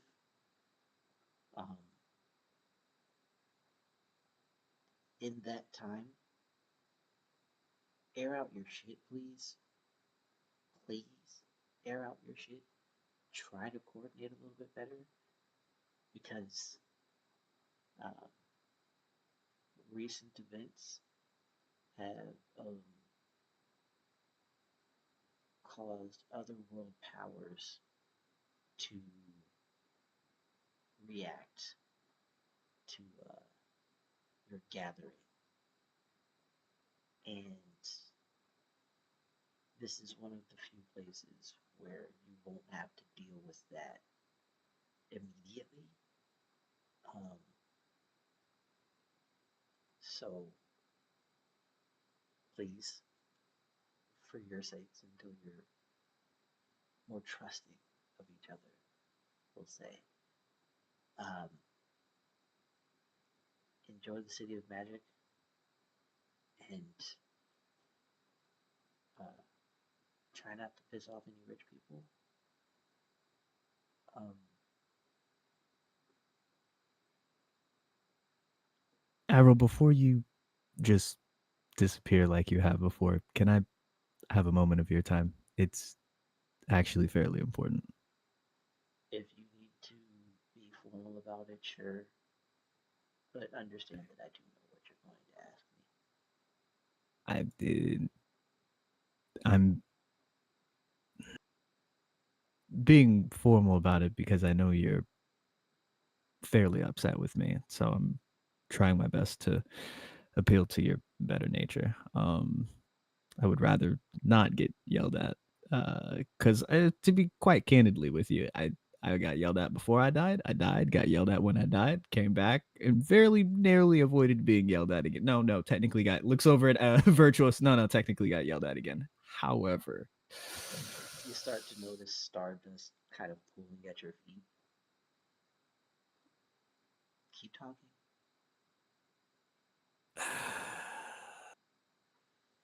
so I was able to temporarily fix my brother with my wife's assistance. She has removed, and he'll take the cog and the wishbone out of his pocket. She has entrusted me with these to destroy. Um, that's not the part I need your assistance with. Squints and winces when you pull them out. Puts them back in my pockets. Sorry. I have to find a measure to assist Zol with his temporary stopgap, lest he return back to being in a coma. And my wife has let me know that you are the best candidate for this, as quite literally the strongest telepath this mortal plane has ever seen. I apologize for not speaking to you first about it. I did not realize when we met that you were the one I was supposed to talk to, and thus ended up kind of scratches the back of his head, kind of like looks back over like at Virtuous and Maha, as if like looking for any amount of encouragement to continue the sentence. You're gonna see two thumbs up from Maha.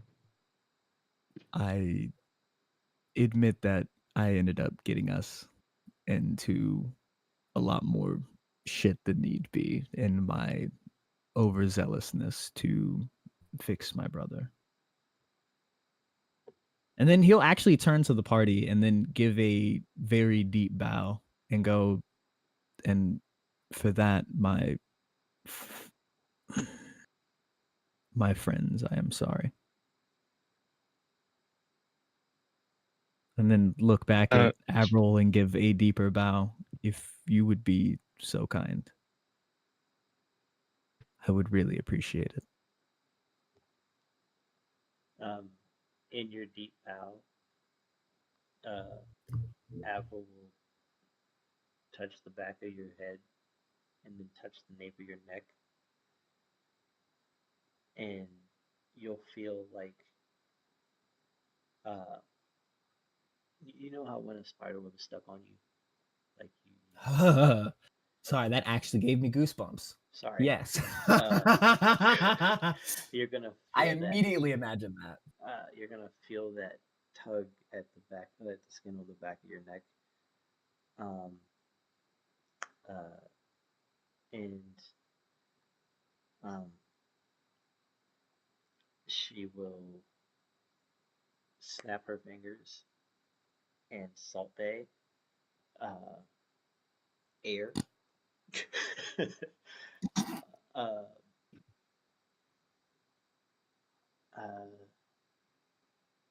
this happened about 4 years ago. Would you say?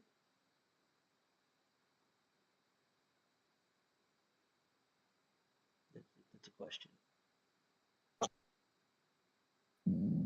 Above game. What is she talking about?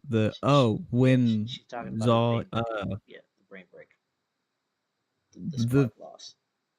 the first brain break was about 4 years ago, and then the second brain break was the day I pulled up in Urumshar. I made an already somewhat thin ice situation much worse. Yeah. Okay.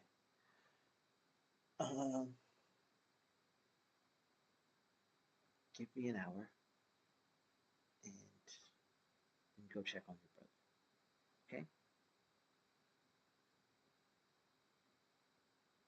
Zevril, without even meaning to, breaks his bow and hugs Avril very tightly. Thank you, thank you, thank you. Oh shit, my bad. Sorry. And then immediately lets her go. I apologize.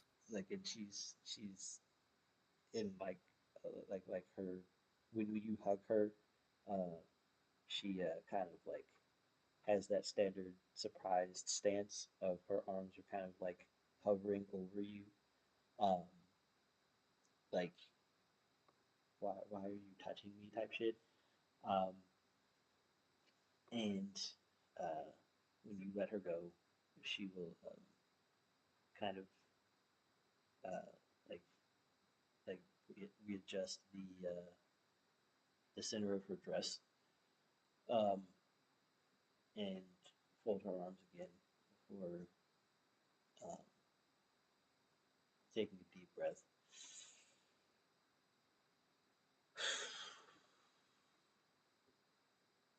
Zevril's gonna take a moment to look back down at her stomach, look over at Maha, look back over something, and like kind of give him that look that's just like, you gonna say anything? Like that's you, bro. Oh, Like that's the look that he's giving Maha. Like he's glaring at. He's giving like the most death stare. 1,000-yard stare at. There's 3 heads, by the way. There's one on his left and one on his right. He's just giving the hardest glare at Zevril, hoping that he actually just pops. Like, sees the 1,000-yard stare and just goes like, okay, all right. Anyways, and then looks back to Avril. Yeah. You can calm down. It's okay. Whew. the heads disappear. Yes, ma'am. Dealing with toddlers. My God. Well, to be fair, our first meeting with you threatened to eviscerate all of us, so we are understanding that when we try your anger, we're trying death, and I've already died once today, and so is he, and I don't think either of us want to relive that, so we're treading very lightly. We're probably we're very scared of you. Not even probably. We're very scared of you. As you should be. That's fine. So you can understand why we're behaving as such. Scared? Okay. Oh, I just. Maha, shut up. He reaches over and like is blindly reaching for Maha's lips. Shush, shush, shush, shush, shush, shush, shush, shush. I'm not trying to die again, buddy. Oh, bless your little Caesar heart. Wait a second, you knew? Several. Just because I don't tell you everything that I know doesn't mean I don't know things. It's literally my job and my mental. Okay? I'm gonna I speak up. Yes, Oh, wait. Maha. Oh, I'm missing something kind of essential on my body, and since you know everything, since you know everything, could you help me with that? A mini me. I can't. Your wording was perfect. I love it since you know everything. Oh god, you're gonna get us fucking killed. I'm trying to be a calm person. Trying to be a calm person.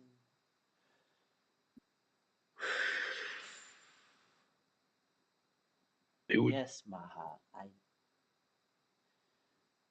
Your tattoo, your mini spirit, mini Maha, as you call him. He's He'll be back. You just have to give him time since you decided you were going to eat miniature star this afternoon.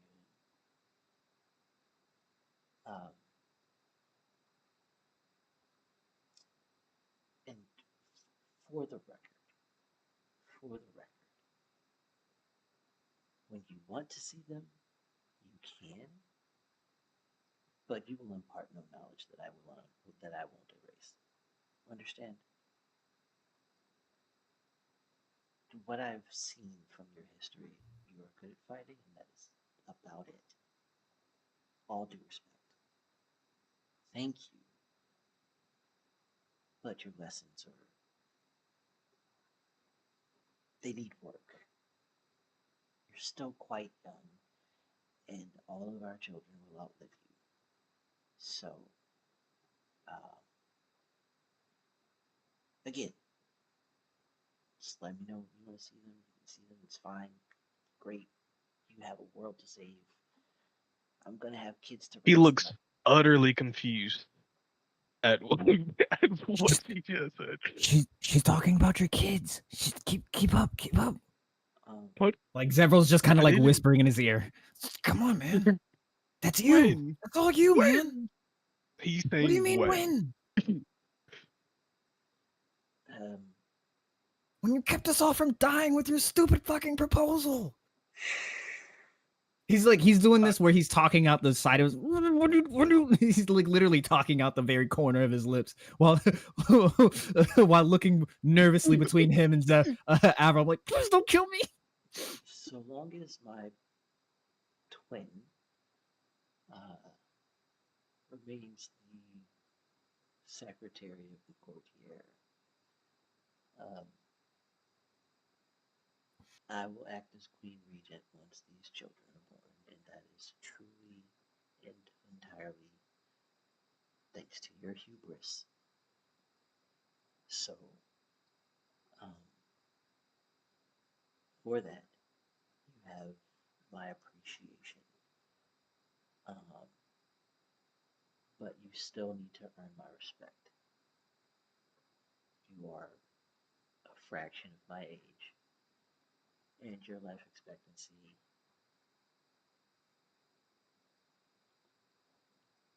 was better before yesterday.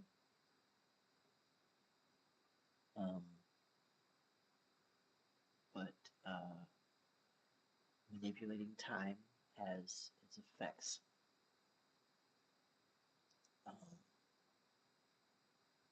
And that's about all I want to say for now. So,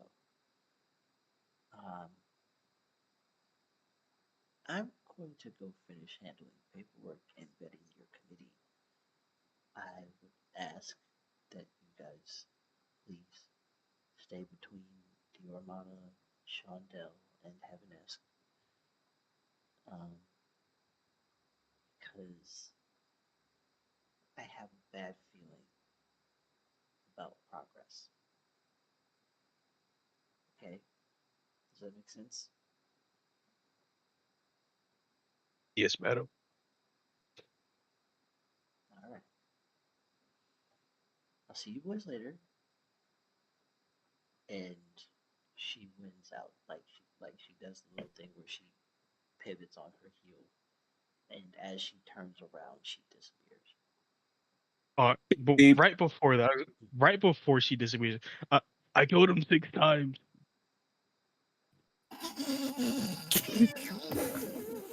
Every day I hear a million things here. Go in circles. Go in circles again. Zevil will look up and be like, he really did. He really did. Yeah, if anything, I'm thinking of giving him his job back.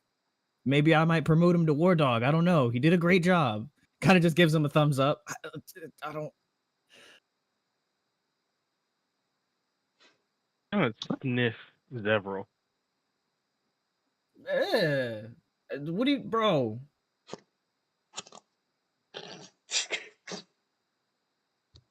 I'm trying to When turn you up. Why are you sniffing me? Do I smell like fish? It's a deep, very deep sniff, like sniff. Fuck.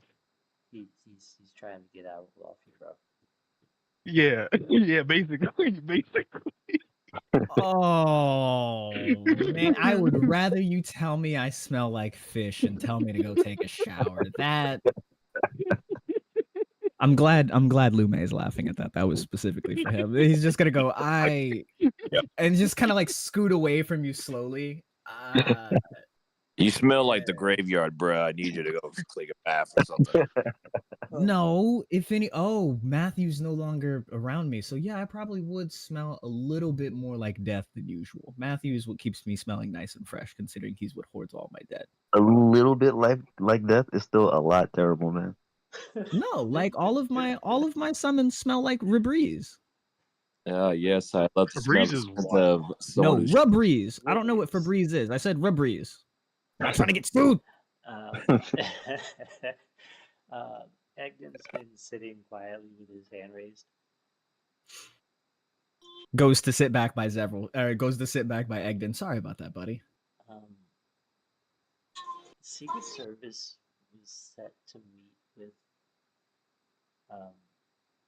Krin at a checkpoint in Tomorrow's Grave.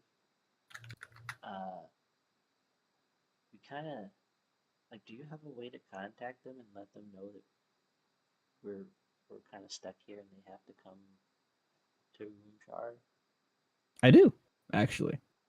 The Krin had made a weird request of me before to patch in his upper command into the dog so that it'd be easier for him to receive messages, and then never really utilized it. So I actually do.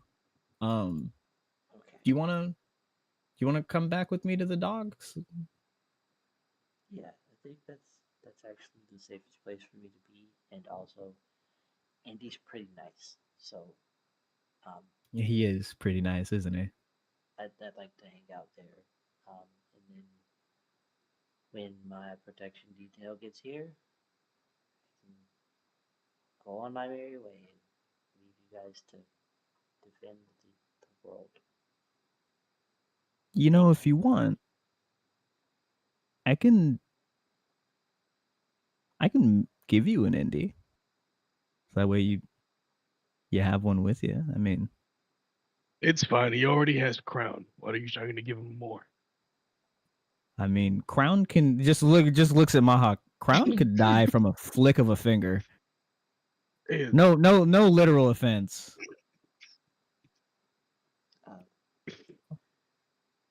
And then kind of puts an arm around Egden. If I could, like, if that's not too much trouble, that'd be pretty cool. No. Yeah, that's not too trouble. You're gonna want to hold on. I'm being serious. Grab onto my arm. He grabs your arm. Shadows open up beneath us and swallows us.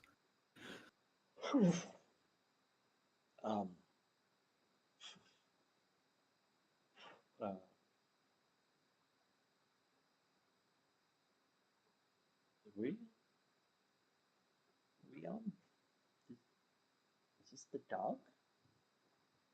Yeah, as the shadows fade away, we'd be sitting in the mess hall of the dog. Yeah.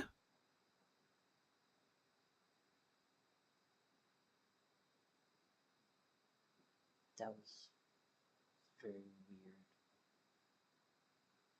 Do you want to come with me while I go call your upper command? I figured it would be better to do that sooner rather than later. Yeah,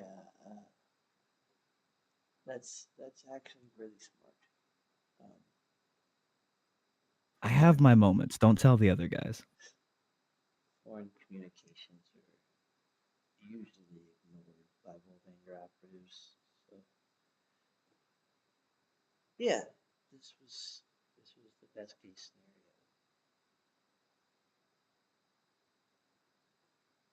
scenario. Yeah, Zevril would take him up to the command deck and using the credentials Krin gave me would make a call to his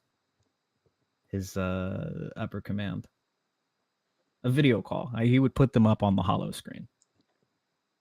Um, Egden will immediately take a more pristine posture, um,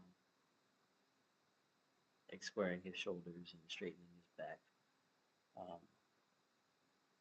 as the screen comes on. This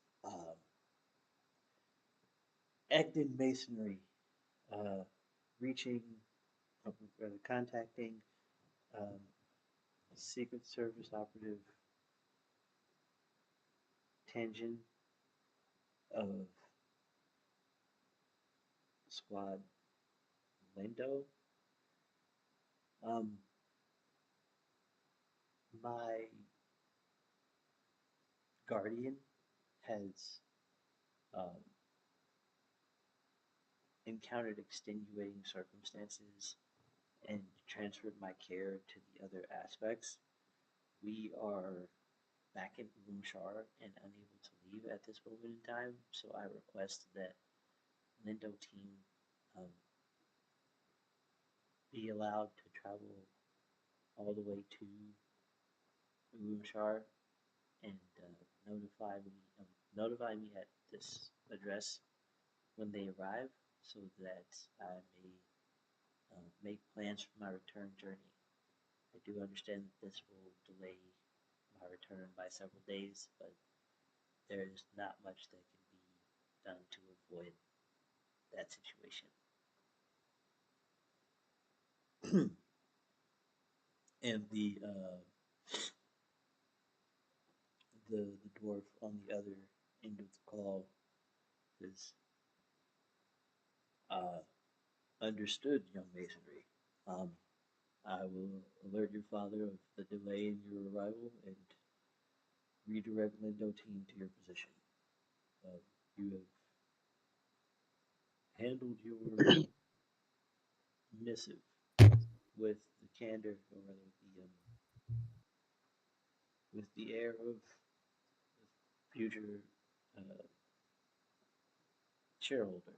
So I thank you for studying protocol and etiquette appropriately and addressing me as you should. Um, Lindo team will be to your destination, will be to your coordinates in, in 4 more days, in light of the delay, or rather, in light of the shift in location. Um, uh, I am understanding that you are in the care of the other aspects. Are any of them with you so that I may stress the importance of your safety? Since the scale ahead doesn't give that much of a fuck. Zevril will peek into the corner of the hollow screen. Yep. Hi. Zevril Duran, CEO of Duran Industries, current wielder of the aspect of production here. Production. I believe actually we have some current trade agreements going. I feel like some of you may know who I am Yes, outside of my mantle business. I'm very aware of your business endeavors. I was not aware that you were the aspect of production, though it does make sense how your tech is as efficient as it is. Um, you hold in your care the son of our finance minister, so um, I doubt I need to stress to you how important his life actually is.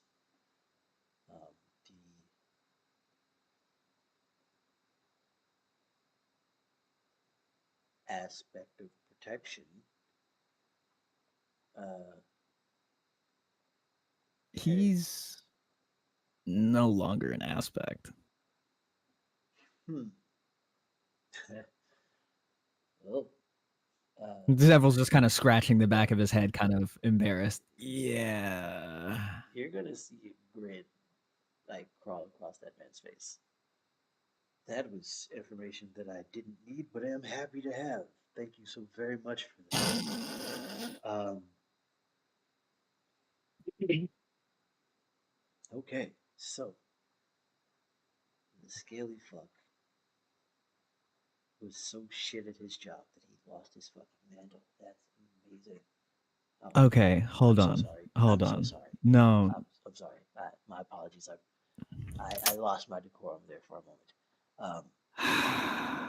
It's I may unfortunate not that like the man, but it's be unfortunate respectful. that Krin has lost his mantle. Much better. And Thank you.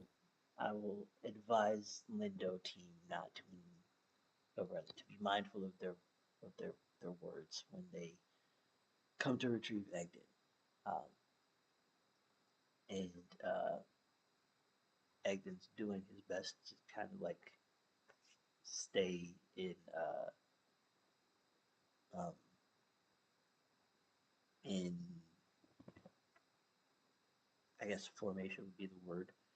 Um, he's trying to retain his posture, but you can see that he um, he kind of sighed heavy when you mentioned that Krin lost his mantle. Um, but yes, uh, Lindo team will be to Urumshar in about another 4.5 days. Um, um, I will advise them to move with haste, and they could potentially be there within 72 hours. But at this Honestly, point, tell them to take their time. This is probably one of the safest places in Urumshar, let alone the planet that he could be aside from in your care. So, if anything, he'll look down at Egden. I think he had a little bit of fun while being on the dog. Aside from when he was in Krin's care, I think the dog is a nice little vacation for him. So, oh yeah, you guys don't know what the dog is. You'll see it when you get here. You can't miss it. You really can't miss it. Just look for the giant dragon. he'll tilt his head and uh,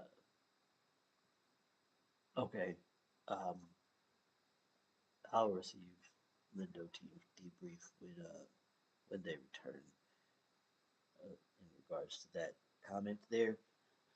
Um, but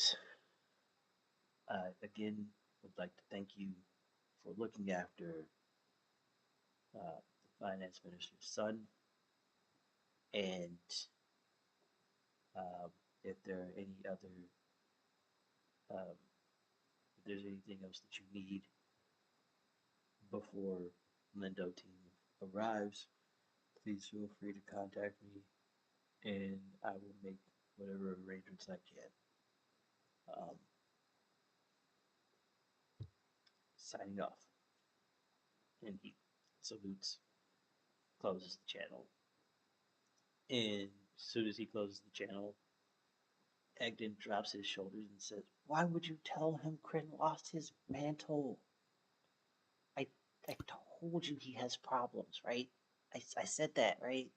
Like, I'm sorry, I'm not trying to be disrespectful, but like everyone hates him." I didn't really think you meant everyone when you said that. I honestly thought that was a bit of an exaggeration, and No. now I see you meant that. Like he that tracks a little bit of why he could be hostile to people sometimes. That interesting. Okay. You really meant everyone. I thought it was just like His a only that friends, specific group of people didn't like him. You meant it. his only friends were his company, and they were slaughtered before he was given me as a ward. And then I got abducted, and that didn't do him any favors. So, um, yeah, and Volvanger, he was a protected citizen primarily because of his mantle, and uh, uh, the king's relationship with his mother and father. So that's acting. I'm sorry, Krin is not. Well, Volvanger's not fond of dragons. Period. Metallic or chromatic. Um, and uh, Krin has received a lot of malice and vitriol in his life that prevented him from showing that he has the capacity to be anything other than what people initially perceive him as. Um, so I was trying to help him see that not everybody, oh, that there are people who will look out for him that weren't from his company. But I can only do so much.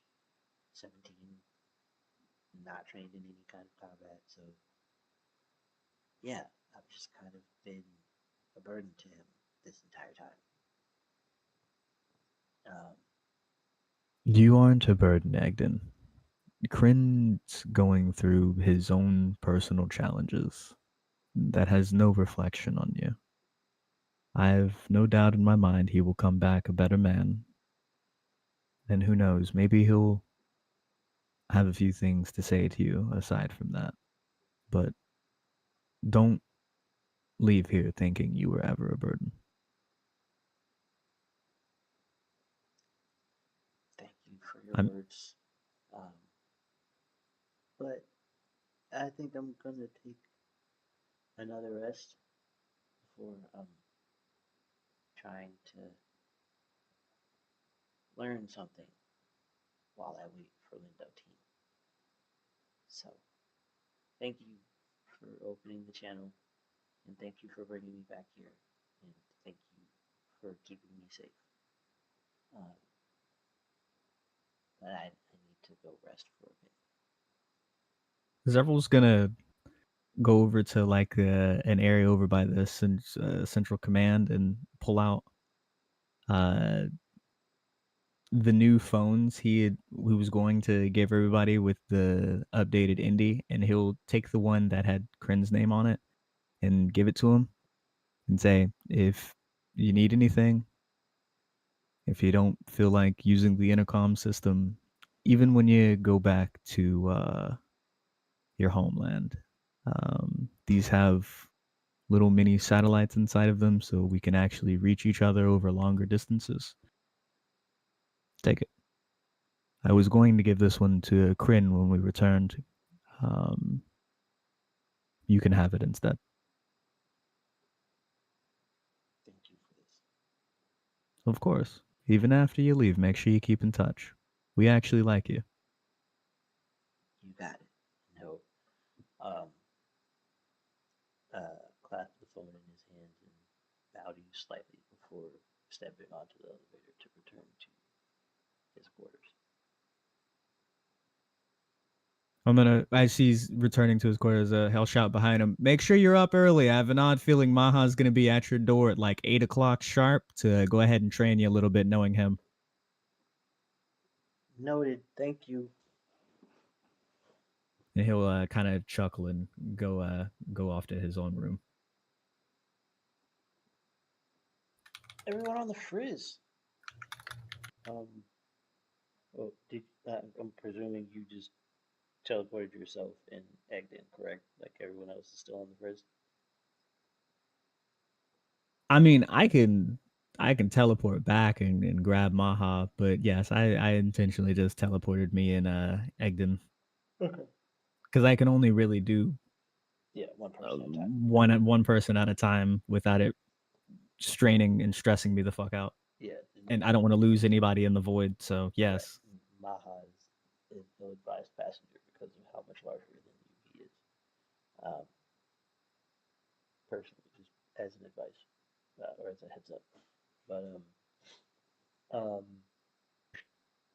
Robert. I can stream.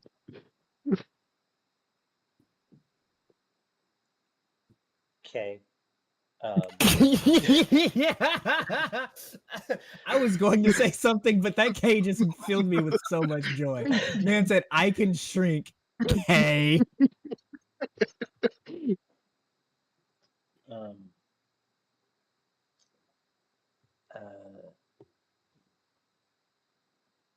if no one has anything else that they would like to handle at this moment in time, Unless you want to go to the Mindscape. Mindscape, yeah. Before we pop to the Mindscape, does anyone else have anything that they would like to play out in this moment in time? Because everyone on the bus, that's Rituals, Maha, Wondox, and Mojo.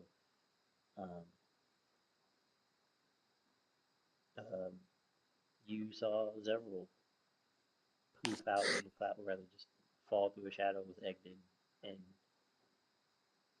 without a word to anybody. So Nah, as I go back to my room, I'll send first Maha will get a specific text message saying 8:30 training with the boy, danger room schedule updated. And then the group chat will receive a message that says, I reached out to Krin's upper command. They know to meet us here in the dog. They said they'll be here somewhere between 72 and 4 days. And I'm saying 4 days canonic in my head because I can't, for the life of me, think of what 72 hours? 90. Thank you, 92 hours. Yeah, between 48 and 92 hours. 96. 96. Whatever. I'm not the math kid here. I got you. Zevril is. Wait, I just realized. I think Maha would have actually lost his phone. Loincloth. Valid. No pockets. Valid. Check your drawers. Did you tuck it in the waistband of in your briefs? Did you tuck it in the waistband? No. Remember, I kept my phone in between my muscles. Oh, in your muscles, you did. Fuck. And on the bridge, you just see all that. Oh, then at that case, hell, my two people could have saw that and picked it up. Okay. Then your two people would also get a forwarded text message that has Egden's new contact number on it. Why would you give it to? Oh, okay. You know what? Roll. Sending it to Maha, and they just so happen to have the phone. Let me just roll to see if they find the damn thing. Give me a percent. Hey, that Botterbox case, though, it survived all that. I might have to mass produce those. You have advantage on those. That's fine. Okay. 20 then. They just see that. They see it. It's a 20.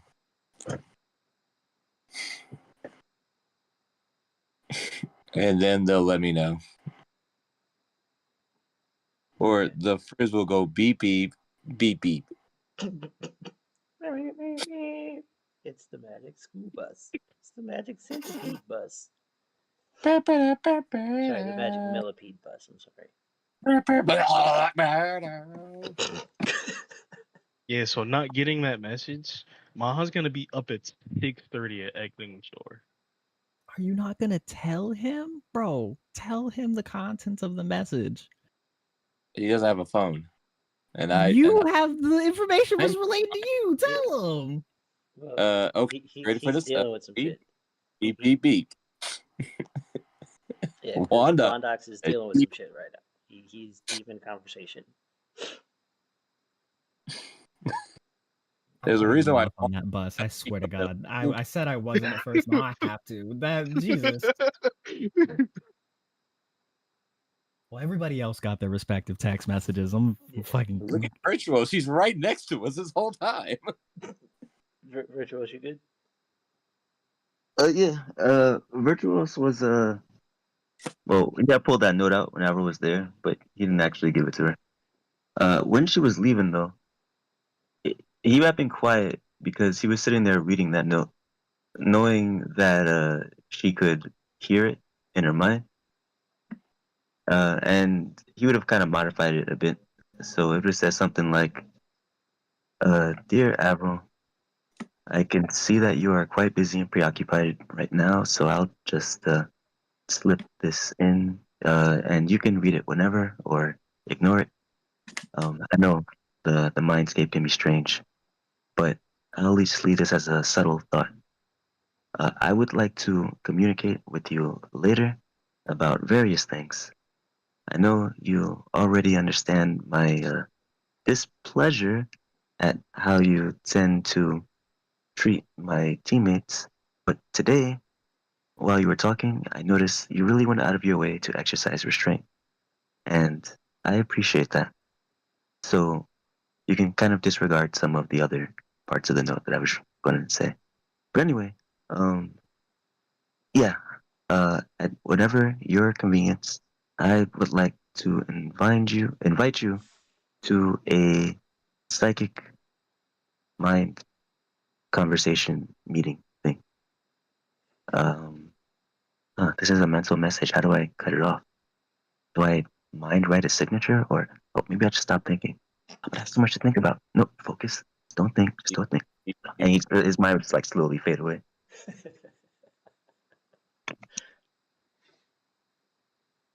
You are an adorable little collage star. Okay, I will make time for you tomorrow. That's fine. And that's all you'll hear. Um,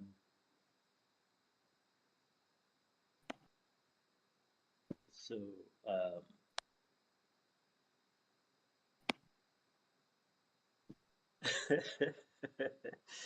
uh,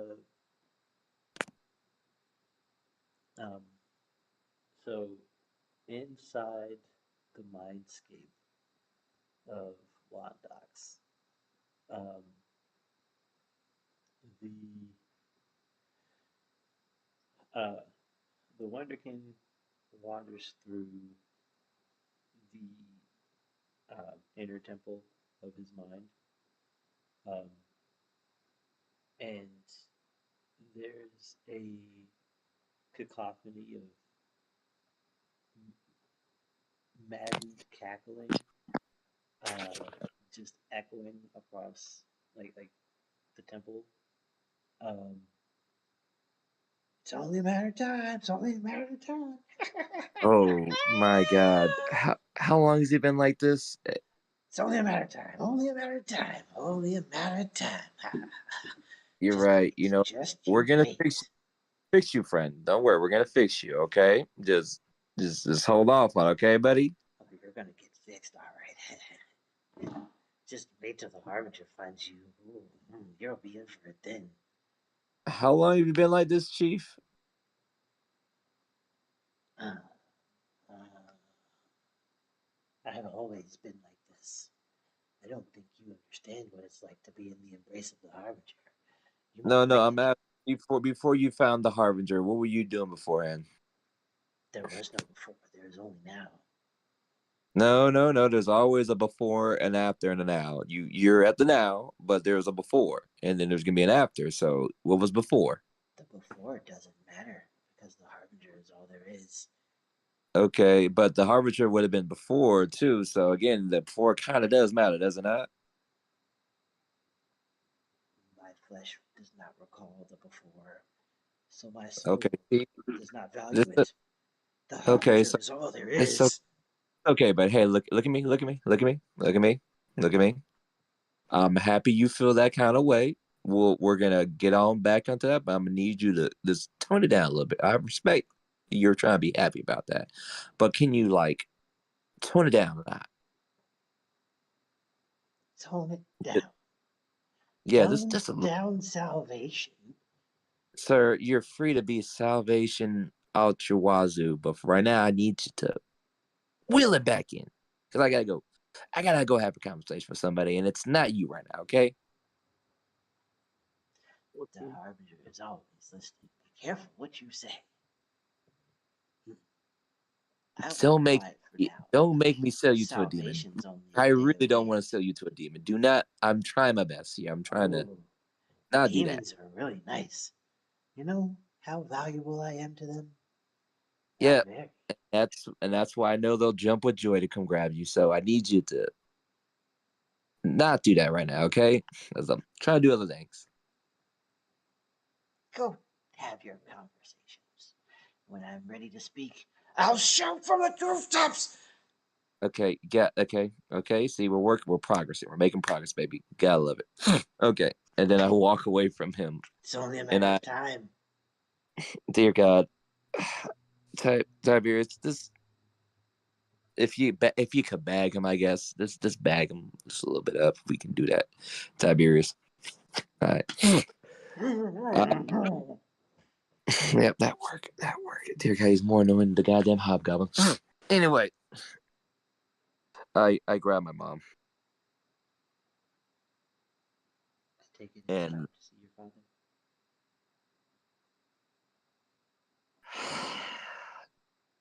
yeah, let's just get this out the way. I'm going through too many other emotions behind this. Man, I need this to end. So let's go get answers, please. He grabs her hand. So, as you walk through the palace, uh, the similar to the scene from Coraline when she tries to walk away from the house, and you know everything kind of fades into all of the detail fades away. Um,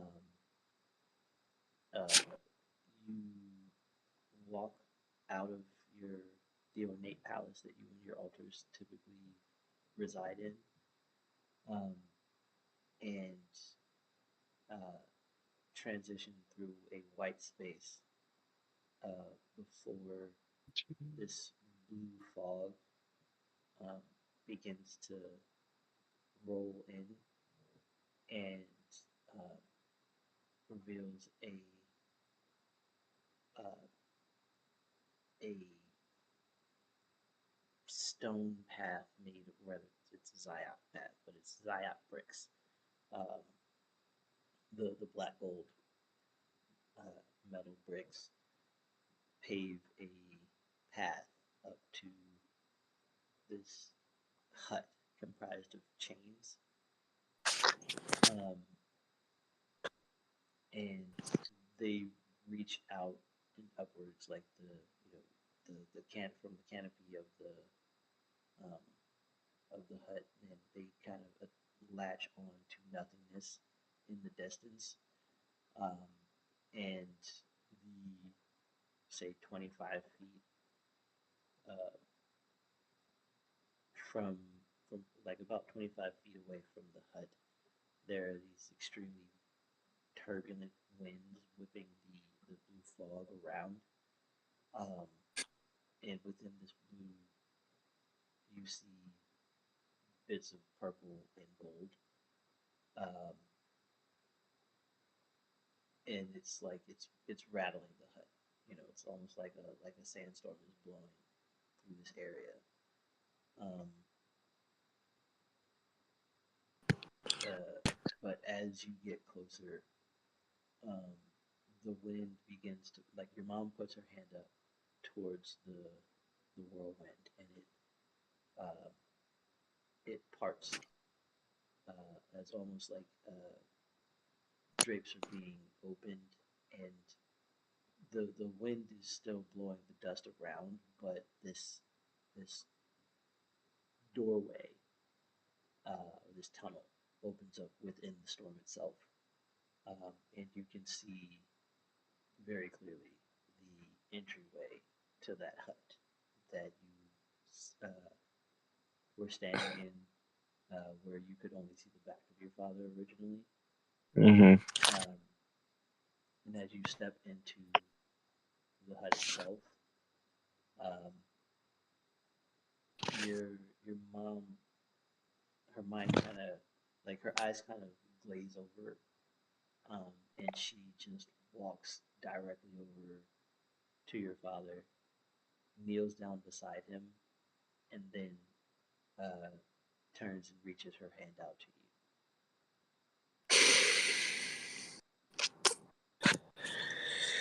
I said I was gonna do this. I said I was gonna do this. I said I was gonna do this. Closes his eyes, forces the first step, and he walks right next to her. But he's trying to do that where he puts space between him and his father with her. She is basically the link between the two of them.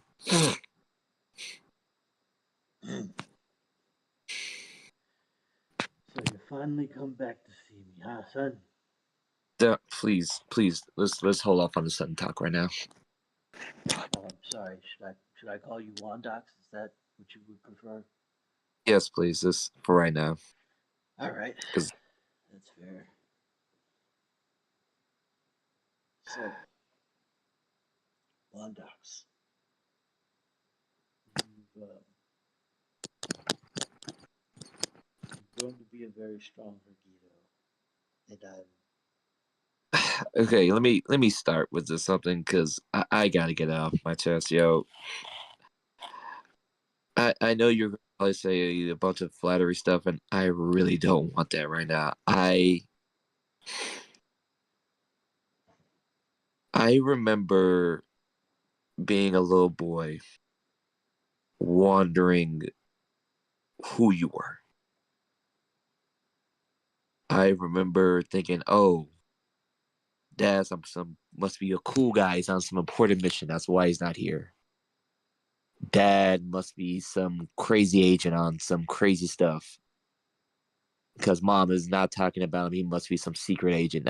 I thought that. And then I thought at one point, what if he just doesn't care? I just need to know why you were gone. Because I thought for the longest of time that you didn't care about me or Mom, and you dipped. Start there. okay. So, how much do you know about this world?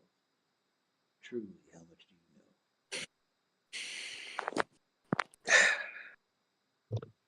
know? If you're asking me how creation began, I know as much as I can. I get from North, and I get from Mike, and get from my wife. There's a lot of queens I'm working with, but again, it's a lot of here and there. So. Okay. So, I'll go before the gate. Um, to answer your first question, I am effectively a spy. I was on, well, not a spy, on a very important mission. And that mission was given to me by your wife, of all people. Um, I've been a retainer of Idiot of Zyve. Okay. Yes, I've been a retainer of Zyve since before the creation of the Umberverse. I am roughly 7,000 years old. 70,000 years old by the time passage present here. Um, in uh, in the original universe, I was a trusted soldier of Zyve. So much so that when the Umber Gate was commissioned to shield our gods from those who would do them harm, I was selected to travel with my goddess. And we were stranded. And then Lord Axie created another universe. I couldn't tell you why. I doubt he could himself. We wandered in this new cosmos, trying to find somewhere that we could stage a means by which we could return to the Oververse.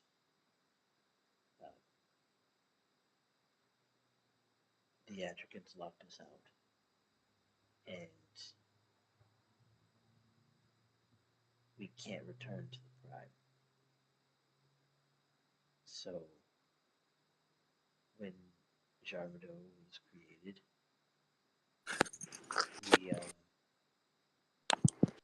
we came here, we settled, races started to come about. Walk around, inhabit things. And, eventually, I was allowed to take a short leave of absence. In that time, Novirg and myself helped build Loomshar.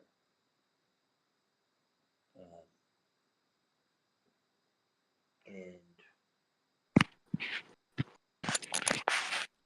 I can't remember how long I was here before I met your mother, but when I did, everything kind of stopped for me.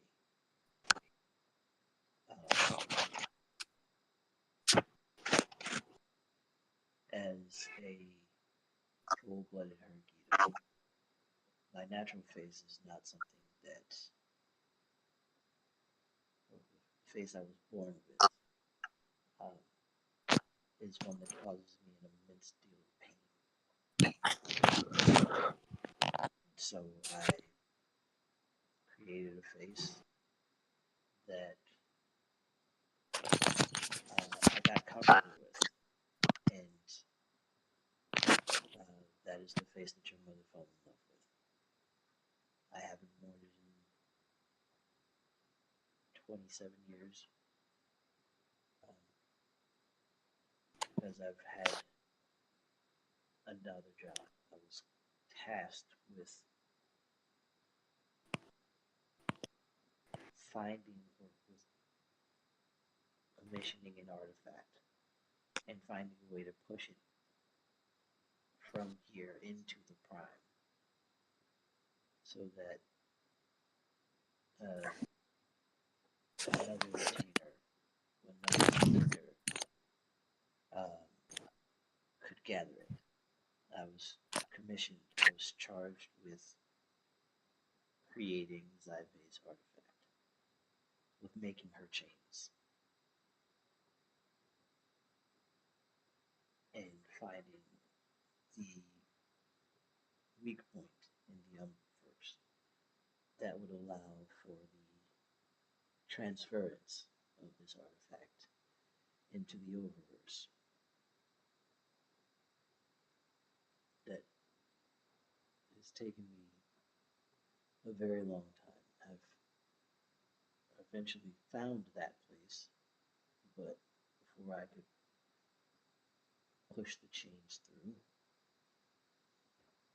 I was killed. The part of me that lingers in your DNA, or that is responsible for your DNA, is how I'm able to speak to you now, even though I'm technically dead. And I've still got, not sure exactly how long, but it's quite a while. I can't quite feel my legs or my arms, and my face is still cloudy. But my voice has returned, and so I can give you this much.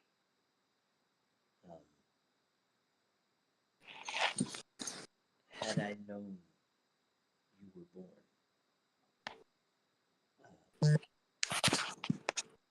I would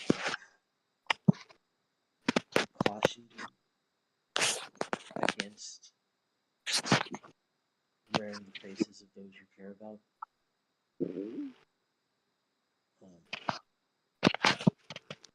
It's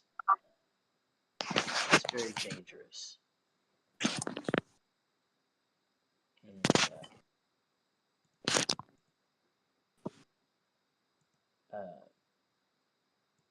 as you figured out,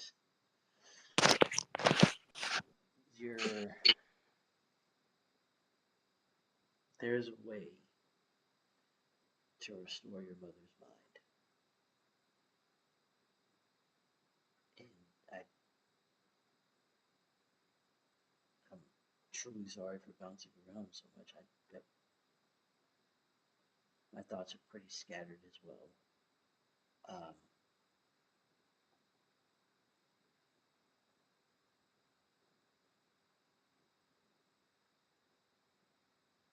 Had I known you were born, I would have asked to come back sooner.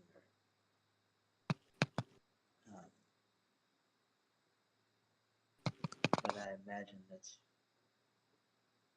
why I wasn't told, because of all of Zybe's retainers. I'm the most likely to have found what we needed to find. I have a knack for getting out of impossible situations.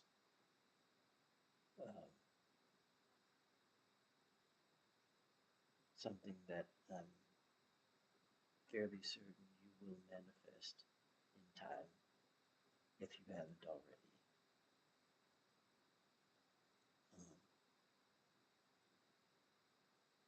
My throne allows me to learn things whenever I sit on it, whenever I rest upon it. But it's a strenuous construct for me to manifest.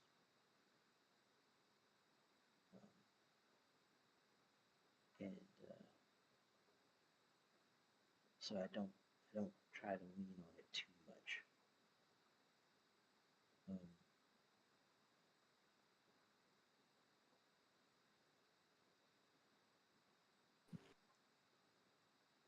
If you will allow me, I can teach you how to free your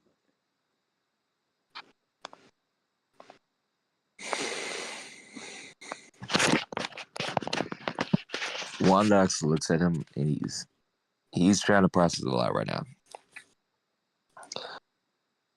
Even though that is most upfront, that should be the most upfront thing in his head.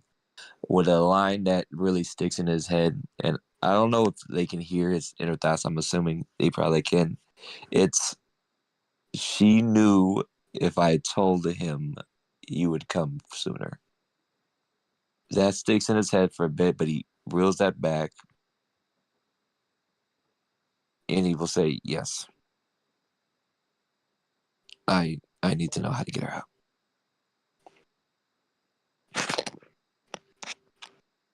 For that, I will need to show you my face, and you will need to take it instead. While she remains in this hut, I can show her the way out. But you will have to keep a part of me here in exchange.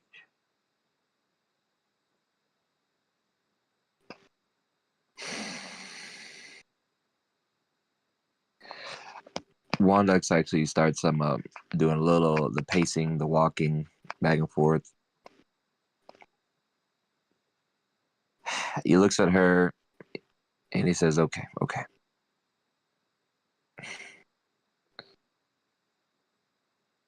Fine, let's get it over. Let's get it over." So he reaches his phantom hand out to you. Like the outline of his hand is there, but you can see that there's no real substance to it yet. Much like his legs below the knees. And says, "Come, son, face me."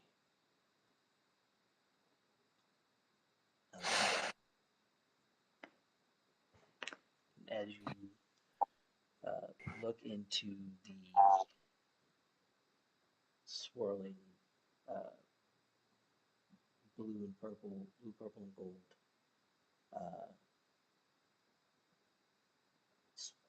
spiral is in his face. It's like looking down at the eye of a storm from orbit. Details start to manifest, like his brows, and they look almost exactly like yours.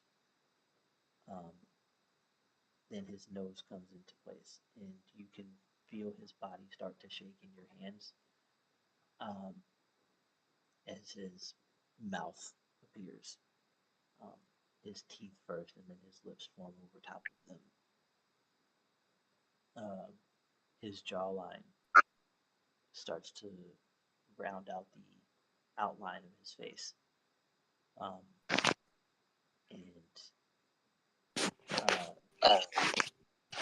His left eye first, followed by his right. They're deep crimson, almost like blood rubies. The sclera is it's like a dawn red, and his pupils are magma.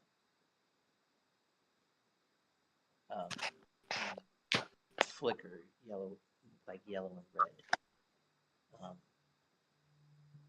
And then his eyelids formulate, and he blinks for the first time with his eyes in at least 1,000 years. And as he does so, smoke starts to seep between the cracks of his eyelids and roll up his face.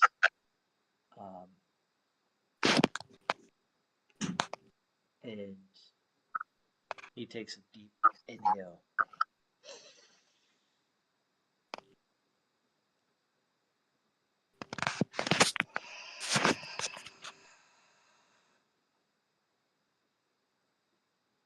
And a blue gas kind of seeps out of his mouth.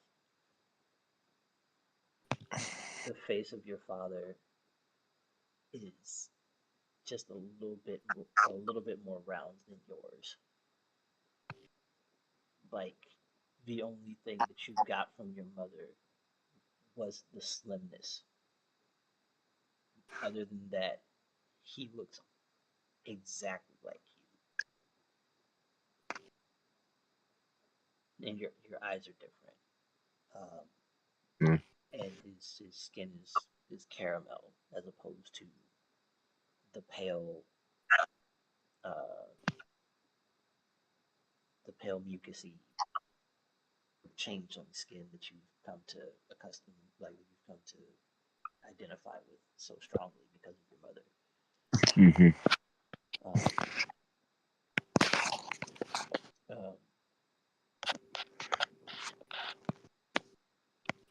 Every exhale, more of the blue smoke escapes from his mouth, and with every blink of his eyes, more of that smoke rolls up his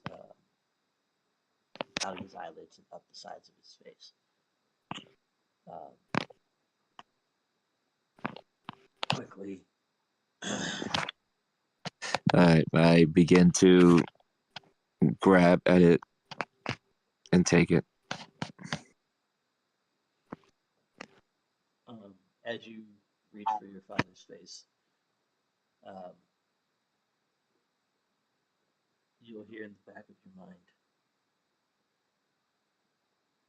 I didn't mean to hurt you, son. I didn't mean to hurt you, my love. But for every one of us, your father had to complete this mission. By taking this face, you are accepting his task. The place he found is on Jarmado. You have to find the world throne. This is the only way to save all of us from the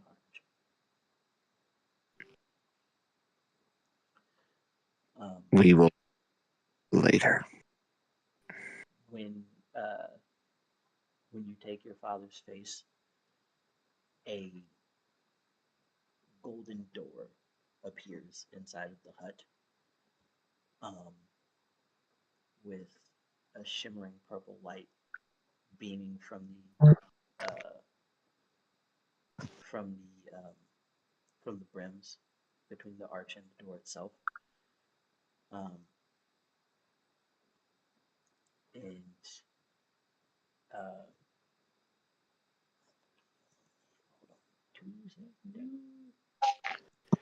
Do. Your mama's name? I forget what your mom's name. Wintra. Yes. Wintra. Go now. Through the door. Return to your body once more. You are free to be. I begin to push her toward the door. Go. And your mother will stand up and like she stares at the door. And she looks at your face, looks at your father, and she starts to cry because she's never seen his true face before. And she'll like stroke his chin, lift his head up, kiss him on the forehead, on the nose, and then on the lips, before turning and holding onto his hand for as long as she can. As she touches the doorknob, her body fades out. The door never actually opens, but you can feel her leaving your mind.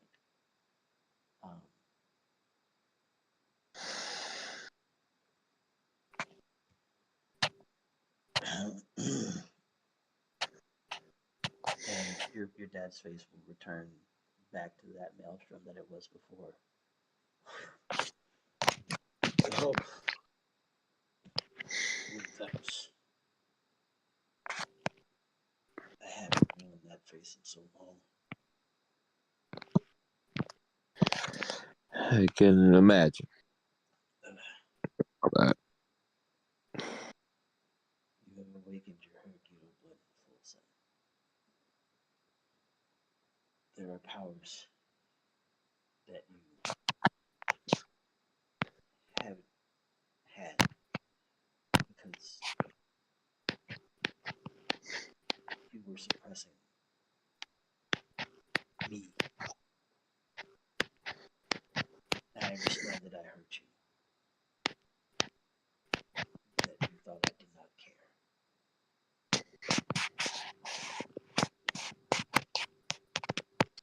that could not be that could not be any further from the truth. And I hope that when I resurrect, well, before I resurrect and after, that we can continue to build the bridge that I failed to build in your childhood.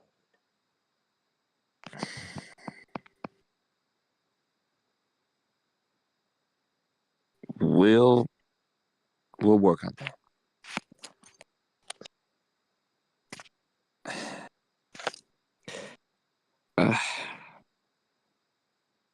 He scratches at his head because he's just trying to process more and more.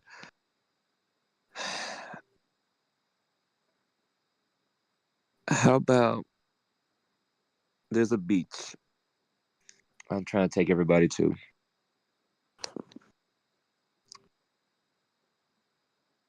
I don't know how you feel about beaches, but I want to have a family trip there. And would hope it's for my birthday, and I was hoping you can make it.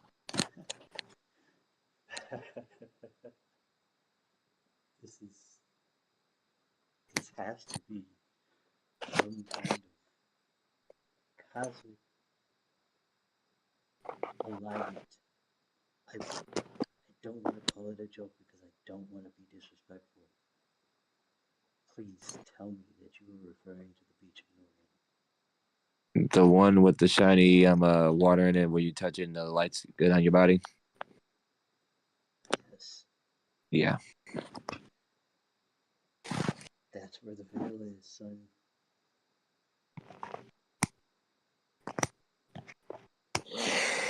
I've been searching your entire life for the place that you want to go for your birthday. God damn it. God damn it. Here I was about to invite the girls to go there.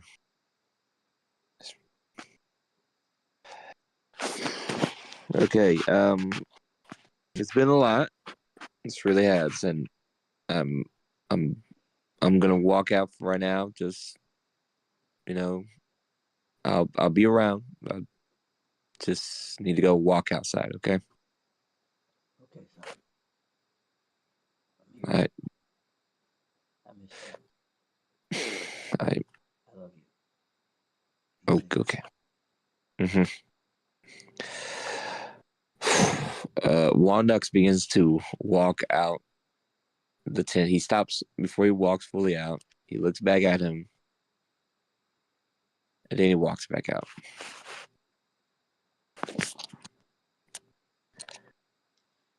Is that? And yeah.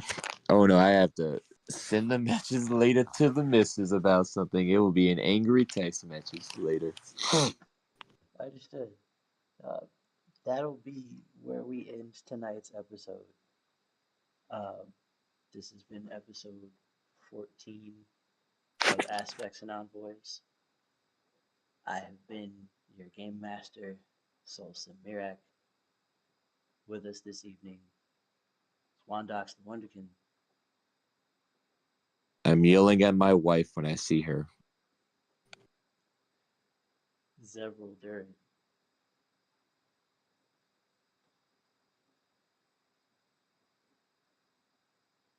Mojo. Yes. Mojo Cora.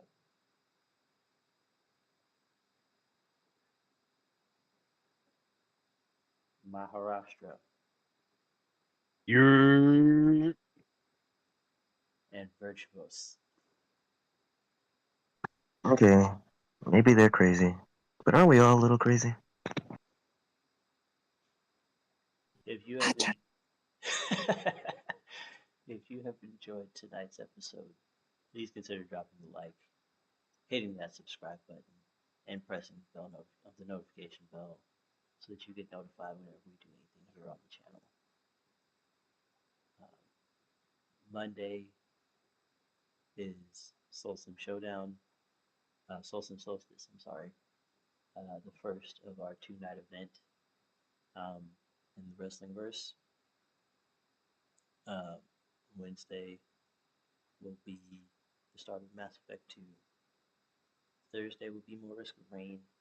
And Friday next week will be episode 15, where we enjoy the city of magic, or the country of magic, Rumshar, with no obvious threats on the horizon for the moment.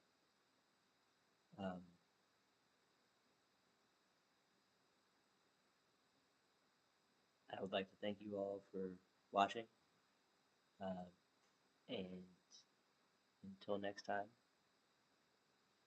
stay safe, stay blessed, have a wonderful evening. Bye. Have a great life.